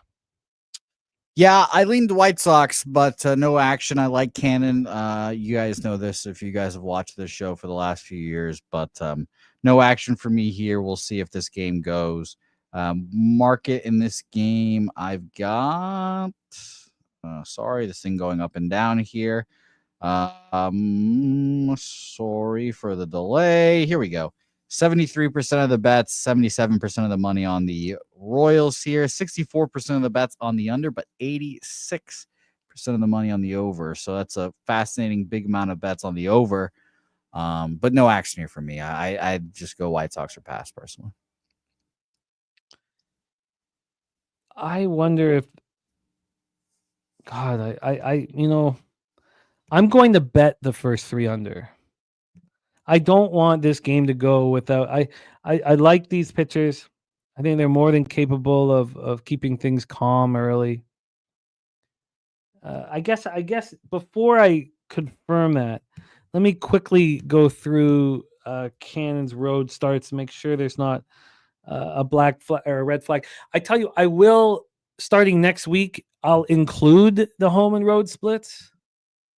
I've been trying very hard not to, because there's just a sound. I mean, again, like when we talk about the rate, like it's perfectly put, and we've had Sharpie talk about this all the time, but we have the Rays hitting 526 OPS on the year versus lefties, and their weighted runs created over the last 15 days are horrible, but they faced Fried twice. I mean, it doesn't matter who you're going up against, and that all takes extra time and care and capping. Let's just quickly look here. Does Cannon have any concern on the road? Quality start against the A's. He wasn't bad at Fenway. He got touched up at Cleveland. I mean, he's certainly bet on at home. Maybe you know what? He just seems bet on at home. Every start he has at home is good. Okay, I'm gonna let it go. I also don't want to fade Cannon. It's interesting. Some of these White Sox spots with Burke and Cannon and pitchers that have somewhat inflated numbers. We know that they're very highly thought of prospects. So, speaking of which, Emerson Hancock with another quality start yesterday. All right, let's go. 8:40 p.m. Eastern with the Detroit Tigers, the Colorado Rockies, Coors Field in Denver, Colorado. So we capped this yesterday, and I thought we capped this right. I think that Chase Dollander, like Emerson Hancock, is a top. He was 9th overall draft pick. I don't have it in front of me. I believe he was 9th overall, and he's going to start pitching well. Now, is it easy to pitch well in Colorado? No. The Tigers are hitting righties, with authority, 252, 743 OPS. And, Hollander has been getting touched. But we capped this on the under 9.5 yesterday, and it didn't go. Now we're going to move over to Brown having problems with the Giants early. 2 runners on. I don't like the look of that, man. We have a 10 here. It's a 10. This opened up at 9. That was at midnight. Got up to 9.5. Got up to 10. It's gone up a full run. Do I want to get in the way of this? The answer is no. I don't. I don't feel like I have the confidence to get in the way of this. We have some rain early. It's just 6.3 miles per hour in, and then it lightens up a little bit. So the total has gone up a full run. That's uncomforting. Oh, we did get an out there. Come on, Brown. Get me through this. And then we have the Tigers at minus 165. They opened up minus 175. So a very, very slight move towards the Rockies. I guess when it's all said and done, my dude saying shit weather still in Colorado. Justin McKelvey on the Tigers team total over 5.5. I mean, if the idea was that these are 2 top young pitchers facing off, and while there is, the volatility going up a run, I guess I don't want to get into it, but I did want to. I wanted to go right back to where I was. Jose, any feel here for the Tigers Rockies, our second to last game on the card before we get an NBA? No, I lean Rockies though. Jackson Jobe first start in Coors, so no action though. Keep it short and sweet. Do you want markets here real quick? Sure. 72% of the bets, 68% of the money on Detroit, 63% of the money or the bets, and 73% of the money on the over. 63% of the bets on the under, 73% of the money on the over. So big bets on the over. I get it because it's first starting course, but no action. All right. Let's roll. 9:38 p.m. Eastern. Toronto Blue Jays at LA Angels. The Angels took care of business overall yesterday. I was on the Angels' first 3 to fade Urena. And then Anderson allowed 2 runs in the top of the first. Now, what I did, and I've been doing this a lot more when there's questionable bullpens, even though it wasn't necessary at all. I then took the Angels plus 1.5 first 5. And that was minus 130, so it was juicy.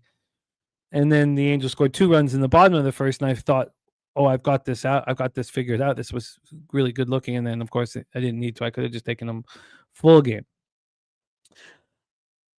I am nervous, Jose, when I see Jose Barrios and Yusei Kikuchi. I just don't know what we're going to get. I imagine that Barrios will be able to shut down the Angels. I really do.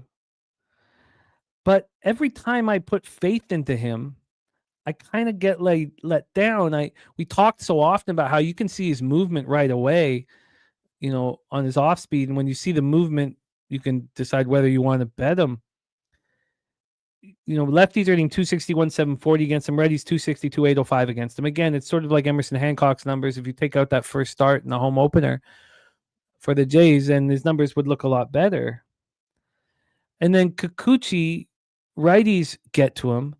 The Jays know him so well. He's also not somebody who is angry at the Jays. This is not a Rebenga game. I feel lost with these two pitchers, and I hate it, but it's just how I feel, and it kind of clouds my confidence. Let's get into the weather and the line history. Our final game on the board. Also, we have Chase Jay's 26th birthday, and I can't give him the Dallas Stars because he's on the Jets for the series, which is fun. 71 Fahrenheit, 8 miles per hour to right field. Then it dies down to 5.4 miles per hour. We have the Angels at plus 105. By the way, I bet the Dallas Stars too. I forgot to mention that. Oh, good. Just money lineup for game 1, but oh yeah, it's a great situation because both the Oilers and Stars present great situations. 1, if they go down a goal, you bet them. 2, if they lose game 1, you bet them to win the series at a better number. Like it's a pretty beautiful situation for gamblers. This total is an 8.5. It opened up at 8.5. It moved to 9 at 10 o'clock at night. It only lasted there till a little after midnight. Came back to 8.5. We had 6 cents of movement towards the over. 1-0 Giants. Rogue Energy says Angels again.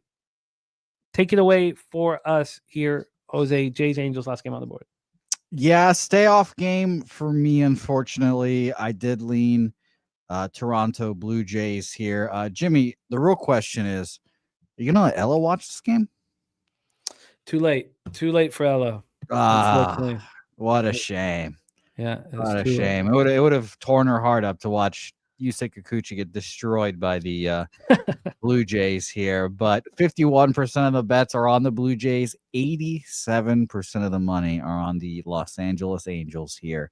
So it seems as if the big bettors are going to say that Yusei Kikuchi comes out with hate in his heart and get some Rebenga here on the Toronto Blue Jays, which I find interesting. Maybe he pulls out the best start of his season so far.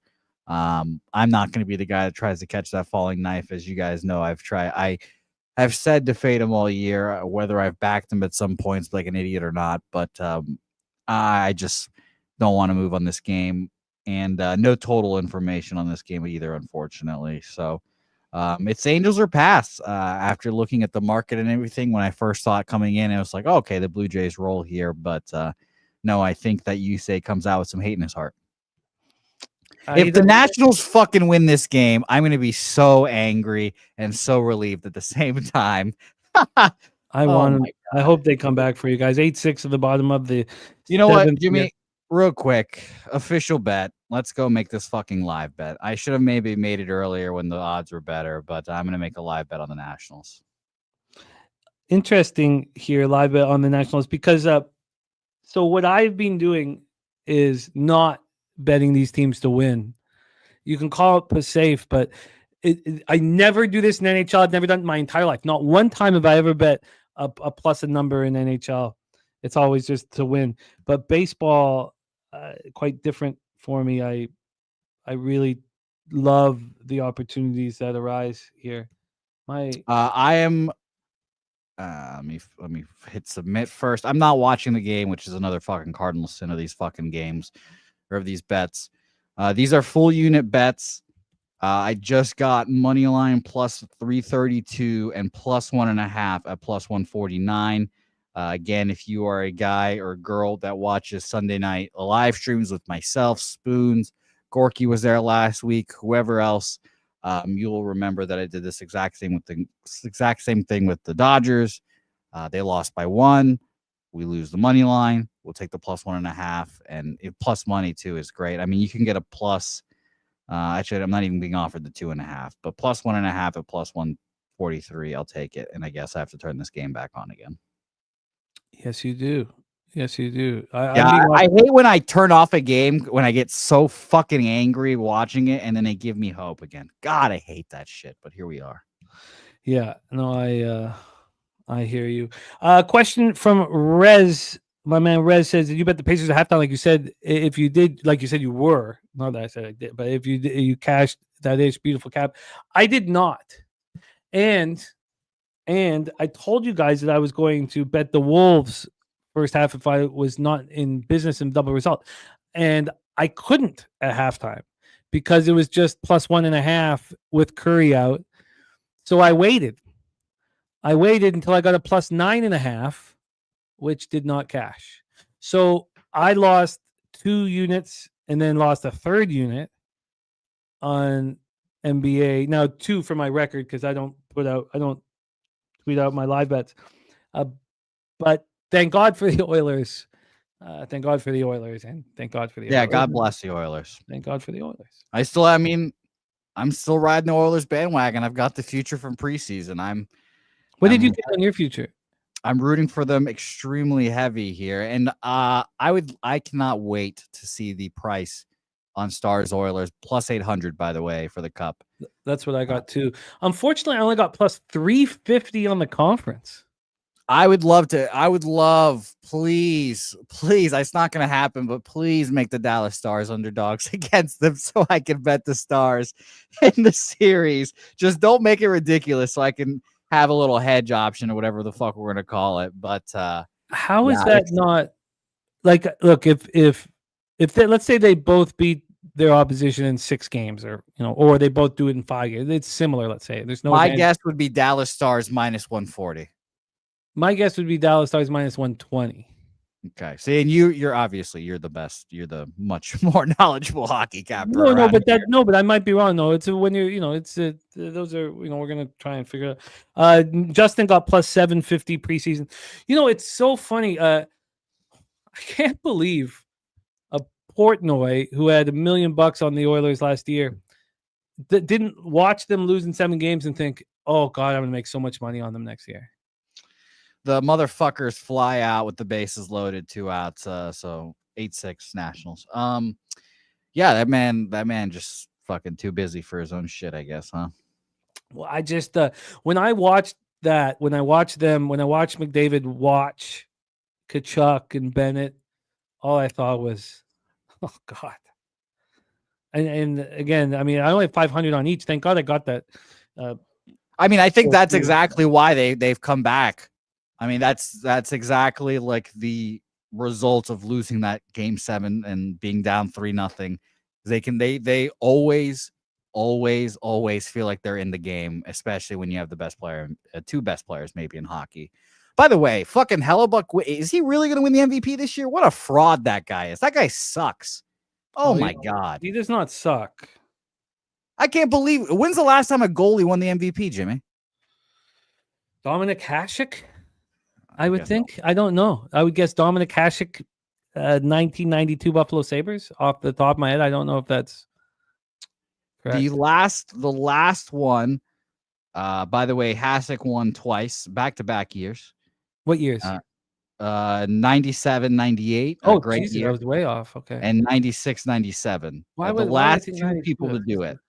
You want another guess? Okay, so it wasn't Hasek. But he did do it. The last goaltender to, I'm not going to look at the chat, which might have it. The last goaltender, who would be able to rise up? And it's not in the chat so far. Johnny K, your guess was incorrect.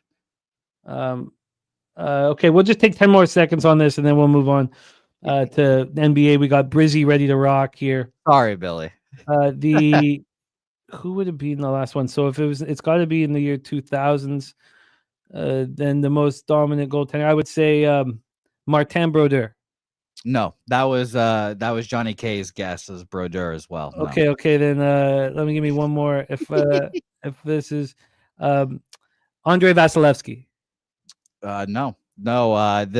I guess the best Canadian goalie of all time, Mr. Carey Price, at least the Canadians. Oh, goalie. wow. Carey Price won it in 14-15. Wow. And a name I didn't expect to see on here, and it's not because I know this man. It's a Jose Theodore, probably called Jose Theodore. Yeah.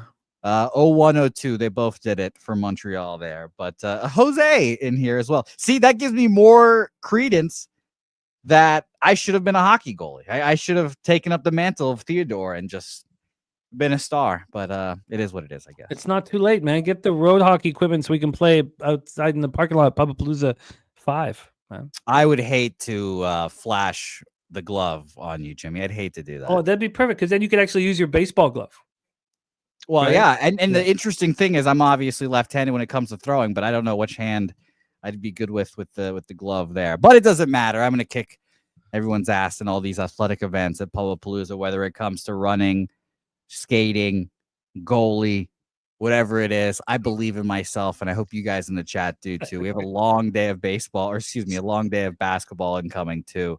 So shout out to you guys. Let's get our guy Brizzy on here. Saturated does have a question for you. When was the last time someone won the PSR NHL playoff contest with all defensemen? We won't know until we try, Saturated. We won't know if the strategy works until we try, and we found out it does not work. It does not work picking all defensemen, especially defensemen that apparently have scored like 16 points in the whole year. We have a live move here from our guy TJ. I don't know if I need more than that, because I've got the first 3 bet already, but talking about watching that fly ball just die in that one, I think that's, I guess what I've already got. It kind of goes against but it's gonna get tougher to score as this game goes on. I'll join you. Let's do it. I'm gonna move live with TJ on the full game under 7.5. Look at us, here. Live betting boys here again. But this one, my live bets aren't official like Jose's are, and I think it's cool that you do that. But I'm gonna. Shit, sorry. Okay. All right. And then we're going to get into the NBA here. Let me just get this in. Yeah, good luck. I think the NBA, to their credit, has been very interesting in the last few weeks. And all of the favorites losing round 1 or their first games, fascinating. After I watched the first game in Indiana Pacers Cavs, I thought for sure that the Pacers we're going to be in this. I didn't think they'd win both games. So I found that to be fascinating, but people in the chat, don't get confused or don't get persuaded by this Knicks nonsense. Just know that the Celtics will just roll their ass in 5-6 games and we'll move on and we'll play a team that I'm actually worried about in the Indiana Pacers. But these fucking Knicks suck, dude. These Knicks are horrible. Come on. That's a little much, man. They do have a closer. But let's talk NBA. We have just the man to do it. Please welcome star of the Locker Room Talk podcast. A huge week for MMA, UFC 315. Check out our squad. They got their video. It'll be the showcase video all week. Please welcome from South Jersey, our guy, Mr. Billy Brisbane, to the show. Brizzy, what's good, man? How are you? Feeling good, man. Glad to be back on the channel in the middle of the day here. Talk about some NBA hoops. Let's get into it. I feel it's so funny. I felt kind of foolish watching all of the teams that were, that I thought might be exhausted. The Warriors just stepped up and the Wolves looked so rusty. I thought the Wolves looked rusty in the first round too, but it didn't seem to hurt them there. It was a pretty wild situation here. And it cost me money, but we're still running nice in NBA. Let's get to work here. 7 p.m. Eastern, East semifinals, game 2. New York leading the series 1-0. We have two teams that are huge favorites. Saturated says the books are higher than Dutchy if they think either of these teams are covering minus 10.5. I'm hesitant to get in the way of this. Let's talk about it, though. First off, let's get into the odds and then the cash flow. We'll use action, which I know is not to be trusted. I still have not moved over, but I will. We have a 10.5 here in New York, Boston. This opened up with Boston minus 9.5, and now they are minus 10.5. When we get to the total here in this one, I was nervous. I'm so happy Brizzy was on because I was like, good God. Nothing. Am I not going to have action on this one? Because that was my first feeling looking at these two games, but didn't stop the cap. So let's roll here. We have the New York Knicks and the Boston Celtics. These teams in game 1 played at a pace of 91.92 possessions a game. You would think that would help the Boston Celtics, but shooting 25% from 3 and breaking the NBA record for most missed threes in a playoff game at 45, it's not going to cut it. The Knicks have played the playoffs at a pace of 96.99 possessions a game, so cutting down 5 possessions a game is something. They're shooting 44.6 from the field and 38.1 from 3. In game 1, they shot better from 3 than they did from the field. 45.9 from 3 and 42.5 from the field. And obviously, the Celtics shot the ball extremely poorly. 65% of tickets and 87% of cash on the Boston Celtics, and we've seen the line move in their direction. This is the first time Boston has trailed an NBA series since the 2023 Eastern Conference Finals. The Knicks showed a lot of character, a lot of heart, overcame a 20-point deficit. Was it the Knicks showing character, or was it the Celtics playing horrifically? Brunson and OG each went for 29. Cat went for 14 and 13 boards. Of course, they'd lost all 4 games to the Celtics in the regular season. And New York wasn't devoid of poor play. New York shot 17 of 31 from the foul line. They won a game when Cat and Jalen Brunson were in foul trouble, which is impressive. Cat picked up his 4th personal with 7:07 left in the third. It was very impressive that they were able to handle that. Ethan Payson said I mentioned earlier on, but now we're into basketball thoughts on Wolves minus 1.5 for the series of plus 145. I like it. And we'll hear from Busy. I like it. I'd like to figure out how to get involved as well. I feel like that boost with your star out has already happened. We always see it happen for a game. Maybe it's already happened, but again, that's going to take more time and thought for me. Tatum and Brown each had 23. Brown was terrible. Tatum was 4 of 15 from 3. Brown was 1 of 10 from 3. Derek White, 5 of 16. In the fourth quarter, the Celtics went 2 for 15 from 3. Derek White had 19 points, 11 rebounds. Lit Pick says Tatum comes out aggressive in this spot, over 27.5 points. Can easily see a 30-piece wing dinner here. Saturated says Al Horford being consistently hitting his props for sure. Tatum, points and rebounds. Drew, points, rebounds, assists. We have OG for points, White for points, Brunson, points and rebounds, Hart, points, rebounds, and assists. Johnny K says Wolves are overrated. Maybe it's a bias from last year. We can get into that a little bit later. Rob Free ended up with Robbie Ray over 4.5 innings. That looks good. And Kong's Clips, the best bet today, Jason Tatum, 10+ boards from Kong's Clips. Jason Tatum, 10+ boards at minus 110 for our guy Kong.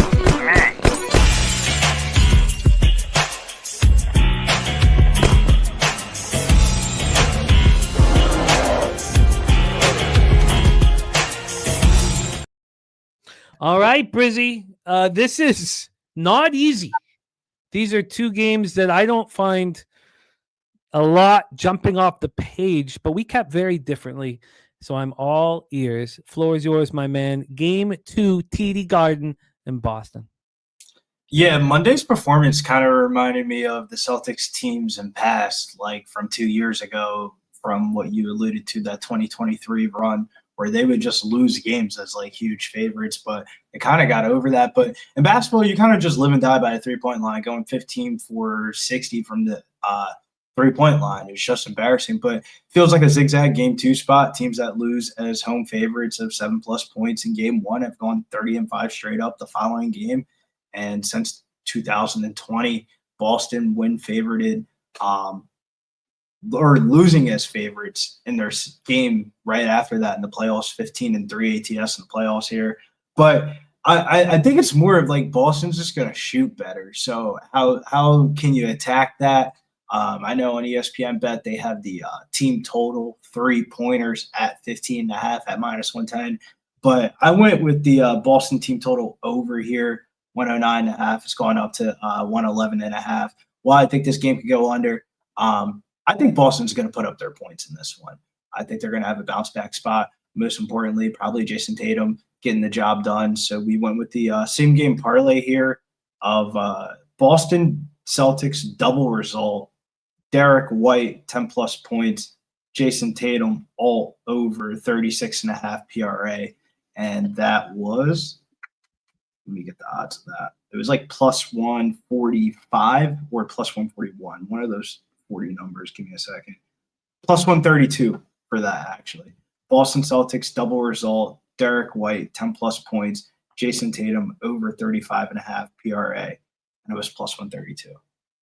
+132. And you got the team total at 109.5? 109.5 -110. That line's currently 111. You got to shop around when it comes to the team totals. Like team totals are going to fluctuate sportsbook by sportsbook. It's interesting. I tried. I looked at a bunch of different ways to get involved. One was, you can't just money line parlay these two spots. So then I looked at double result and I was like, although you get to a plus money spot, both double results at 365 this morning were -225. Again, what is it just going to be so easy for both of these teams? I felt like that might be asking a little too much. The difference here with the Knicks Celtics series and the Pacers Cavs series for the bounce back performance, and maybe, we watched Rez Mobs play today with the Cavs first quarter cash very easily, and Lil Domo betting Celtics first quarter -3.5, -130. Maybe that's just the right way to do it. The issue here is that the Cavaliers were beat up. I told you guys during the show to wait. And I said, I think it's better for them to rest Garland and rest Mobley, rest the pieces that are the most important to you, and take them on, with your squad. And it went down to 5.5. Even at 5.5, I was like, wow, should I move on the Cavs now? It kind of what I was hoping for would happen. I was telling you guys that the Pacers are not content, but it's not just the Pacers not being content. It's also that the Cavaliers were hurting. Here, I'm not saying that the Knicks are content, but the Boston Celtics, and we're going to go over this here, the Boston Celtics are sitting here, and we didn't go over enough of, I guess I was so focused on the shooting of the Celtics, but Drew Holiday comes back to the starting lineup after the strained right hamstring caused him to miss final 3 games. He goes for 16 and 39. Kristaps Porzingis misses 13 minutes, didn't return after halftime because of an illness. He was listed as probable. We know he missed those 8 games with viral illness. They say it's nothing to do with that. He's listed as probable. Hauser's listed as doubtful, but Porzingis listed as probable, and Drew should be better tonight. It doesn't feel, they're not nearly as broken as the Cavs seem to be. I like the way you're doing it, Brizzy. I get it. I think that team total is a nice look. Did you have any inkling of going on the first half team total instead of the full game, just in case the Celtics? I don't mind the first half team total 56.5. I just don't have, like, it's just, I don't know, just the better within me. If I'm sitting there and that shit falls at like 54, I'm going to be pissed off because I know that the original full game is probably going to hit. I think both of them are kind of correlated. I kind of like the first half spread more than the team total, though, where like I think with Boston, we're not going to act like they're not up by 20 points halfway through the third quarter of like the double result was there. Like the double result was money in the bank. It was like everything that you wanted to have happen. Karl-Anthony Towns gets in early foul trouble. You have Mitchell Robinson get in there. Derek White got off to a hot start. I mean, Porzingis had some illness problems, but I mean, Jason Tatum was active on the rebounds. I'm seeing a lot of Jason Tatum rebound props. They ain't putting that shit at plus money again for 10 plus rebounds for Jason Tatum. It's at minus 115 now. He had 16 in game one. I thought Pritchard played a really good game off the bench. And that's really the X factor here is going to be Boston's bench is going to have to double outscore the Knicks if the Knicks are going to get that type of production out of their starting lineup. I thought the biggest surprise of the game was really OG Anunoby. OG Anunoby, that might have been one of the best games I've seen him play in his life. Like, offensively and defensively. Like Brunson, walked him to the finish line, but I mean, OG definitely bailed him out when it got to that point. But it's just one of those type of situations where you see with these teams that don't play a lot of competitive games within the last month of the season, and then it comes down to the final stretch of crunch time, and they haven't been there in a while. We saw that with Cleveland yesterday. I mean, Cleveland was in the driver's seat the whole entire game, and then Halliburton came through with the 3-pointer at the end of the game. I mean, it just seems like some of these teams are a little bit rusty when it comes to like clutch moments, but I think the Celtics did everything possible that they could to lose the game and still almost won the game. Jason Tatum shot 4 dumbass shots at the end of the game. Drew Holiday grabbed the offensive rebound, shot the corner 3. Like, there's a lot of meat left up on the bone for the team total over. Like, I think it's one of those type of spots where the team total over could hit and the game still go on. Yeah. It's possible. When we're in a situation where, we have a spread of 5, let's say, and the dog is +5 full game, and like a pick 'em in the first half, or +1. That team's going to be coming out flying. Here we have the opposite. You have the full game at 10.5, and the Celtics are -7 first half. The market's telling us that it is the first half, is the smash spot. And I'm honestly pretty hesitant. And again, I'm probably dealing with a bias, but because of what I watched last night, 2 nights ago, but this is the defending champs. The Knicks know that. The Knicks, I was talking the Pacers not being content, but the Knicks know that. And also now that the Knicks have come back from 20 points, I don't know if they're going to just let go ever. They know they can put the fear in the Celtic squad. Wow. Well, great stuff from Brizzy. Brizzy on the board. Kong says, I don't think it reaches 200. I need to study it more here. But we have Brizzy, and sit with it and sit with your guys' action as well. Celtics team total over 109.5 for Brizzy, and the SGP Celtics double result. Derek White 10 plus points. Tatum over 36.5 PRA. That's a plus 132. Let's roll into game 2. Nice job, Lex Steele. Gave Laszlo out here. Great job. Gave it out. Let's roll. Denver Nuggets 50-32, 24-17 on the road during the regular season at the Oklahoma City Thunder, who are 35-6 at home during the regular season. We're at Paycom Center in Oklahoma City, Oklahoma. We have the pace being played at a similar number to what the pace was played in the Thunder Grizzlies series. I really thought that if the Thunder sped up the pace so much that the Nuggets would be in trouble. Same. And that pace was just under 12, or it was really, because it is really 13, because I got this here. 13 possessions faster than what the Nuggets have been playing. And they handled it. I mean, unbelievably impressive. My dude says OKC blows out the Nuggets. Let's talk about the line history. First off, the first halves for both games are a 7. The full games for both games, 10.5 for the Celtics, 10 here, although there still are 10.5s. When we get to the total here, we have a 230. It's minus 112 to the over. This opened up at 223.5. The I don't know if that is to be believed here. Let's move over to a different book. That seems like a little much. Let's move over here. Yeah, let's not believe that 223. I don't see that anywhere else. I think that's a mistake. It's a mistake because every other book opened this up at 231. So don't forget the 223.5. Throw that away. So if we skip that opening line, the opening number, which must be a mistake here, then this opened up at 230.5 and has moved 6 cents to the over. That's a better way of looking at it. All right, so here we go.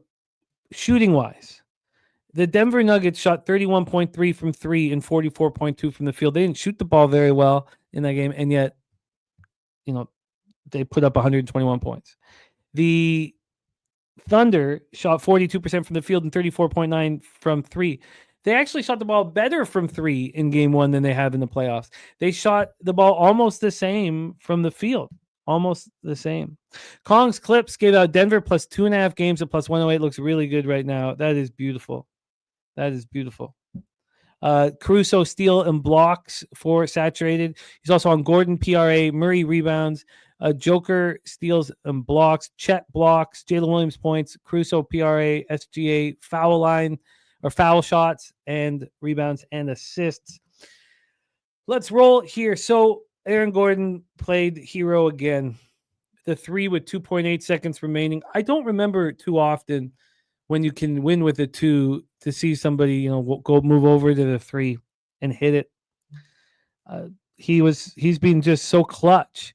Jokic became the 4th player in NBA history to have at least 40 points, 20 boards, 5 assists in a playoff game. Jamal Murray went for 21. Gordon finished with 22 and 14. The Nuggets were down 9 with 3 minutes remaining. I mean, we saw the same thing with the Pacers. This playoff basketball has been so good. Now, of course, Chet Holmgren missed 2 free throws. You got to think that he is fired up to make amends here. Shea went for 33, 10, and 8. Caruso, 26 with 5 steals. It was very impressive. The Action Network here, we'll just touch on their numbers. 87% of the tickets, 84% of the cash is on the Denver Nuggets. On the total night, well, we don't even need to talk about their totals. We'll have somebody in the chat tell us what's going on over at Odds Logic. Take it away for us here, Brizzy. Nuggets, Thunder at Paycom. Yeah, first things first. I gotta say the eye test for me here for Dagenham was just awful. Of like, what you can anybody in the chat can answer this. Of like, the fuck, Chet Holmgren is long dangly arms, great for blocks and all that. But just the weight wise, him and Jokic, like that's the matchup you're going to start off the game with is Chet Holmgren on Jokic, and that's the reason why that game went like it did. But it feels like one of these scheduling spots are going to catch up with the Nuggets eventually. But it could be just one of those type of spots where you get in live rather than pre-flop, where like I think the Nuggets are going to hang around for a majority of this game, and then the fourth quarter maybe they have some dead legs. Things I don't really see too much changing in this series is the rebounding advantage for the Nuggets right now. Like Jokic dominating the paint. I mean, there is only but so many looks that they're going to throw at him, and the pace of play will keep up for the series, I would imagine. Over hitting 3 of the last 4 meetings. OKC scored 114 points in their or more in their each of 5 postseason games, went over the team total in game 1. I still think the concern with them is them closing out games, hence why you see such the public sentiment on the Nuggets spread here. But for me, I'm not gonna change it up here. I'm gonna go with what I know, and I know SGA is gonna put the ball in the bucket tonight. SGA 30+ points. You go over to FanDuel, use the Bill Simmons special for this one tonight. He was one of the lone bright spots in game 1. Like he walked away with 33 points and still had a terrible shooting game. Like he shot 12 for 26 and 2 for 6 from the 3-point line. And if you watch that game, he probably could have put up close to 30-plus shots in that game because there was definitely some meat left on the bone for attempts-wise. I think this is one of those type of games where you're just going to have to let SGA do what he wants. If you're the Nuggets, you let SGA do what he wants and you live with the results. And I hope none of the supporting cast really comes in here and steps up. And that might be the case for the Nuggets here. I don't know how much production you can keep on asking for Christian Braun and Russell Westbrook in the lineup. Great minutes from Peyton Watson. We saw the first entrance of Julian Swalder in the series. But another player prop that we might have to circle back to is Aaron Wiggins season. It might be Aaron Wiggins season again. He was one of the nice bright spots for the Thunder as well. They're still hanging his points prop only at Bet365 at 4.5 points at -140. Probably do some research on that one. His 3-point props probably going to be a half again. I mean, it felt like last year we rode the Aaron Wiggins prop. It's kind of like deja vu, where like the Thunder lost to the Mavericks in the first game of the series against Luka, the Don, and the boys. And then we started riding the Aaron Wiggins prop later into the series after they figured out Josh Giddey couldn't play in the lineup. So it's like Dagenau's little player rotational minutes are just not trustworthy enough to lay 10.5 points with at this point. Probably get in live here, but I'm shocked because I thought game 1 was the spot, the scheduling spot. And like, this is Denver's 4th game in the last week. Like, eventually their legs are going to die out, but it might be this has to be an eye test type of series thing where like you're going to have to bet this live where like pre-flop, you got to go Denver plus 10.5. Hopefully you get the Thunder at even odds and you're rolling off with a middle right there. What did you get on SGA 30 plus? 30 plus was juicy, -152. I would ladder it up to 33.5 towards the over there. Another way to attack it is SGA's player props of his double-double prop tonight's plus 325. He had 8 rebounds in the first half of the playoffs in the first game. And I definitely think he can get it either in rebounds or assists. Like, he finished the first game 1 with 30-plus points, 10 rebounds, 8 assists. Like, he could definitely get there for a double-double at plus 325. Like, SGA's got to do everything tonight, and I don't think they're going to be too willing to pull him off the court regardless of what the scoreboard is if you're worried about a blowout. But I don't know how you watch the series and think that it's going to be a blowout. Yeah, I have to say this out loud just so I feel better about the situation that I'm in here, and that's that it's important to cap these games fully, even if you don't have pre-flop action. Thankfully, we have Brizzy and Cappers in the chat delivering when I'm just kind of a moose in the headlights. But it still sets you up to move live. You've capped it. You know what you feel about the game. You know how you see it. You just didn't get in pre-flop, and I feel like that's going to be the situation for me here. The Thunder lost back-to-back games twice. Just twice in the regular season. And they didn't lose 3 in a row all year. That's unbelievable. What a basketball team. It's so fun watching the Dogs smack these favorites in the mouth. And Kripke says OKC probably smash. Yeah, they probably smash. I went over. Oh yeah, jump in. I was going to say, you probably get in live. Like, we all know Jokic plays 10 out of the 12 of the first minutes of the first quarter. I mean, who's to say the live line doesn't come down to, like, how many times do you see the live line at halftime be the same exact line as it was pre-flop? Like, I feel like that's one thing that the bookies have been doing a lot this year. Yeah. Well, Brizzy, thank you. And thank you guys in the chat. I've copied and pasted action here. Kong says chat Holmgren's intensity will be up for this game. I'm going to see what the number is on his blocks. I'll be betting it at 3 if it's a decent number. And Tummy didn't just say that. Says OKC -3.5 second quarter. Says love attacking Denver when Jokic sits and he usually plays the entire first quarter. A lot of that makes sense to me. But I will not be moving on this one. So, Brizzy, thank you for making a time for us. Tell us a little bit about UFC 315. You don't need to give us any action. We want everybody to watch our video, Locker Room Talk podcast for action. You can if you'd like, but no pressure there. But tell us a little bit about the event and what you think about the big show that will be our showcase video all week. Oh, you're going to love this one. We're going north of the border, the good old Canada. And it's UFC 315 pay-per-view event north of the border. And man, historically speaking, I could imagine some of the most epic debacles of like male Canadian UFC fighters on these pay-per-view cards. So it's pretty interesting to see where the boys are going to lie on the lay of the land.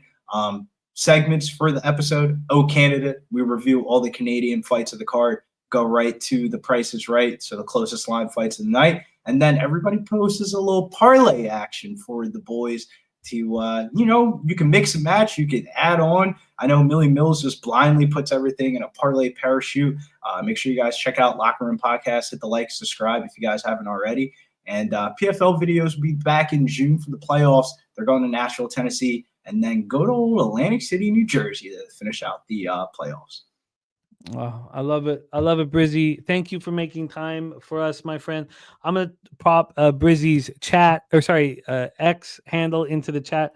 Please support our guy, Brizzy, and support the Locker Room Talk podcast. They're not only great cappers. I mean, not last UFC event, but the one before, they swept every single bet. All the parlays cashed. That's why, Mills is just parachuting these babies, because when they hit, it looks pretty nice in the old bankroll. But they're also great guys and class acts. So please support our Locker Room Talk podcast. And I'm going to pop Brizzy's handle here in the chat. Please support our guy, Brizzy, as well. Brizzy, thank you for making time for us. Any last words for the cappers supporting the show? Yeah, Locker Room Podcast, we all have different betting styles. So depending on what type of betting style that you are, you can get information, bits and pieces from everybody. So definitely one of those type of videos we're trying to keep on pushing here. But follow me over at @GettingBills_. We'll be posting these plays that we talked about on the show today, and probably circle that Oklahoma City live, third, fourth quarter is probably when we're going to move in on that one. I love it. Brizzy. Thank you for all that you do for us, my man. Saturated. I have never watched the Peaky Blinders. I've not watched anything. No fiction in 8-9 years, and I will not watch anything. Nothing. Zero. Nothing. Nothing at all. I will take the kids to, kids movies, but even then, I try to sleep for a bit, try to catch some shut eye. So, Jose, have you gotten over the Nationals? No. Okay, I understand. That's I understand. I completely understand. And there's still a lot of action left. So I believe in you and your success here. Let's talk about our friend Chase J turning 26 years old. Do we have a best bet for Chase J, Jose? Yep, Chase, go into the mud and enjoy Charlie Morton money line Baltimore Orioles today, plus 119-ish, plus 120-ish. That'll be my best bet today. Interesting. I don't want to talk about it. I'm close to a casher here. See if we can come home with it. I've got to decide if I'm going to join you on the Diamondbacks first 5. Jose, what's your confidence level on Merrill Kelly against Kodai Senga? I am confident. My only concern is just betting the first 5 over a full game when watching the full game line movement. The first 5 did move a little bit, so it makes me feel a little better. But I do think Merrill Kelly outpitches Kodai Senga today. I kind of like my card. Now, there's going to be no basketball action for me pre-flop. I'll keep working on it and thinking about it and look, and I'll go over all these notes. I would say for our guy celebrating his 26th birthday, Chase J. I think it is the New York Yankees first 5 minus a half. And it's very tough there, but that's what it is. New York Yankees first 5 minus a half, which is the slightest bit. I'm the slightest bit more confident in that than I am. I'm on the Panthers -1. I'm excited to be on them tonight. It's funny, the relief I have and the relief I feel. Get them out. Oh, so often I feel like watching playoff hockey, I'm hoping. I'm like, oh God. Usually, I'm watching the Canucks lose. Like I'm hoping, and here being on the Oilers and the Stars, and then having the Panthers tonight, it's a relief. You're on the best teams. Yeah, that's just not a usual thing for me. This is a huge 0-2 count for Robbie Ray, and he got. Come on, that's such trash, man. Oh my God. I mean, what are we doing with these idiots allowing human air to? Oh my God! And it's going to screw me now. Oh God! Absolute trash. It was a perfect pitch, 0-2 count on Suzuki. This is because I got the live bet here as well as my first 3 under 2.5. Absolute trash. Jose, can you please review your MLB action for us, my friend? Yes. Already, obviously, as you guys know, started off 0-3, so that sucks. But I have the Orioles money line, Diamondbacks first 5, and the under 8 in Phillies Rays. Wraps up my card here. So let's go a 3-3 here today. Let's get it. God, that's just like there's nothing more frustrating than that shit. And I know it bothers Robbie Ray more than it bothers me. Can he keep his head together and deliver here? Yeah, I can't wait for ABS to be fucking made a thing next year. The automated ball strikes will be nice. On all these extra pitches too. It's just okay. And then again, like I'm not going to be defeatist. But in the old days, I would be. Robbie Ray should still be able to seal the deal here. 1-2 count. There we go. Strike 3. That was not even as nice of a pitch as the first strike. All right. That is another W on the first 3 under 2.5 train. Yep. But the first 5 looks golden as well. But okay. So in the National Hockey League, I moved during the show on the Panthers -1. Panthers -1 for me. I'm on the Stars already. And just on the Stars on the money line, it's all these games have gone under in that series, so it's a low volatility type situation. Mr. Gogster has done this. He's on Florida, Toronto, no goal first 9.5. Dallas, Winnipeg, first period over 1.5, which is a very interesting look. 2-team parlay for Mr. Gogster. Florida, Toronto, race to 5, nobody. And Dallas, Winnipeg, both teams to score 2 goals. That 2-team parlay is plus 107. Then he gave us Charlotte money line at -115. Charlotte money line -115. So that is NHL. For Major League Baseball, I've got 23 minutes to decide if I join Jose on the Diamondbacks first 5. I moved on the first 3 under 2 in Giants Cubbies at plus 100. That just cashed.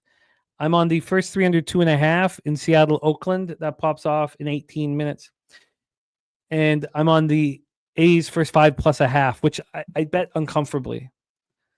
Then do I add the Diamondbacks? I've got to make that decision. I guess I let go of that first 5 over in LA, Miami, just because it's a travel day. It's kind of a sleepy spot, I guess. And I'm not comfortable getting off of it. But Yankees first 5 minus half. I really like the breakdown from TJ, and I'm on it.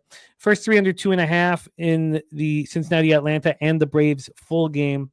Orioles team total over 4. If Jose didn't give out the Orioles money line, I'd probably give out that team total over 4 as my birthday pick for Chase J. White Sox, Royals, no action. Tigers, Rockies, no action. But that one was tough to let go. Blue Jays, Angels, again, Barrios and Kikuchi I found difficult. That is our show for today. Thank you guys so much for all that you do for us here. Kong says, how is the Dallas Stars not the birthday pick? Oh, Kong, I tried to make that clear. He's on the Jets for the series. So he said, that's his birthday. He's on the Jets. So he told me not to give him the Stars. That's why. Saturated, I put it in the chat a little earlier, my first 3 record, which is now 1 better. But let me just pop it here for you. It's going very well, but I'm not sitting here thinking, oh, it's just going to work all year long. I think that I should have taken more advantage of it, honestly, with the cold weather early in the year. I should succeed more early in the year because I'm an under better than later in the year. So, and here we go. These are all just first 3 unders here, and that is it. 20. Now I'm 25 and 13, but coming into the day, I was 24 and 13, 64.9% plus 10.28 units, ROI plus 27.78%, average line minus 109. Thank you guys. AYOD, Saturated, My Dude, Spooner, Perky, Kong, Wager. Thank you guys. Old E in the house. Mr. Robert Franklin, TJ, thank you. Spooner, Coin, Rogue Energy, Justin Biller, coming to us from Germany. We got Big Daddy Boom, Kong's Clips, Rez Mob. Thank you guys so much. Polo this, Polo that. Shay, 25 plus. Joker, 8 or more assists. Denver, plus 10 at plus 186 for our guy. Polo this, Polo that. Sancho, Tatum, 7 assists. Boston, Moneyline. Jermaine, thank you. Crip Key in the house. Thank you for all that you do for us. Thank you guys. Truly, thank you. I apologize for kind of the uncomfort off the top of the show. And, it is what it is. I must have missed it. Say what, my man? I must have missed it. What a shame. Did you miss it all? I guess so, yeah. I must have missed it. Holy shit. Because I don't remember it, so yeah. Well, maybe yeah. I just might have memory hold it. Who knows? But okay, fair enough. I guess I have to go watch. Oh, lovely. Yeah. Look, we care about all this very, very much. For some of us, our entire lives are on the line with our action. And, we can get, I can get extra sensitive, and that can also turn into me just being a dick. And, I have faults like everybody, and, it is what it is. If we can't have, for the first situation of the first problem we had in the chat, we can't have that. Can't have, we're only here because of Jeff. We can't have somebody slandering Jeff's name. So obviously that's the simple bounce.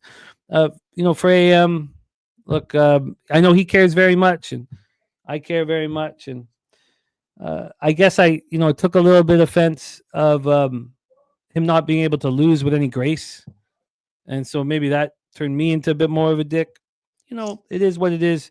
To those 2 gentlemen, who I imagine won't be around anymore, I wish you guys the best. Good luck out there. And for all of us that are going to be here working together every day, thank you for supporting us and the channel. Jose, can you please bless our action and lead us into the future? Yep. Let's go make some money, guys. Let's go eat. I know, Jimmy, I'm sure you don't have breakfast before these shows either. So it's I don't know, maybe with the time change you do, but 2 p.m. now, 3 p.m. for you. I'm sure we're hungry. So let's go get some goddamn food. Let's recharge, and let's go make some damn money today. Let's leche a los bookmakers.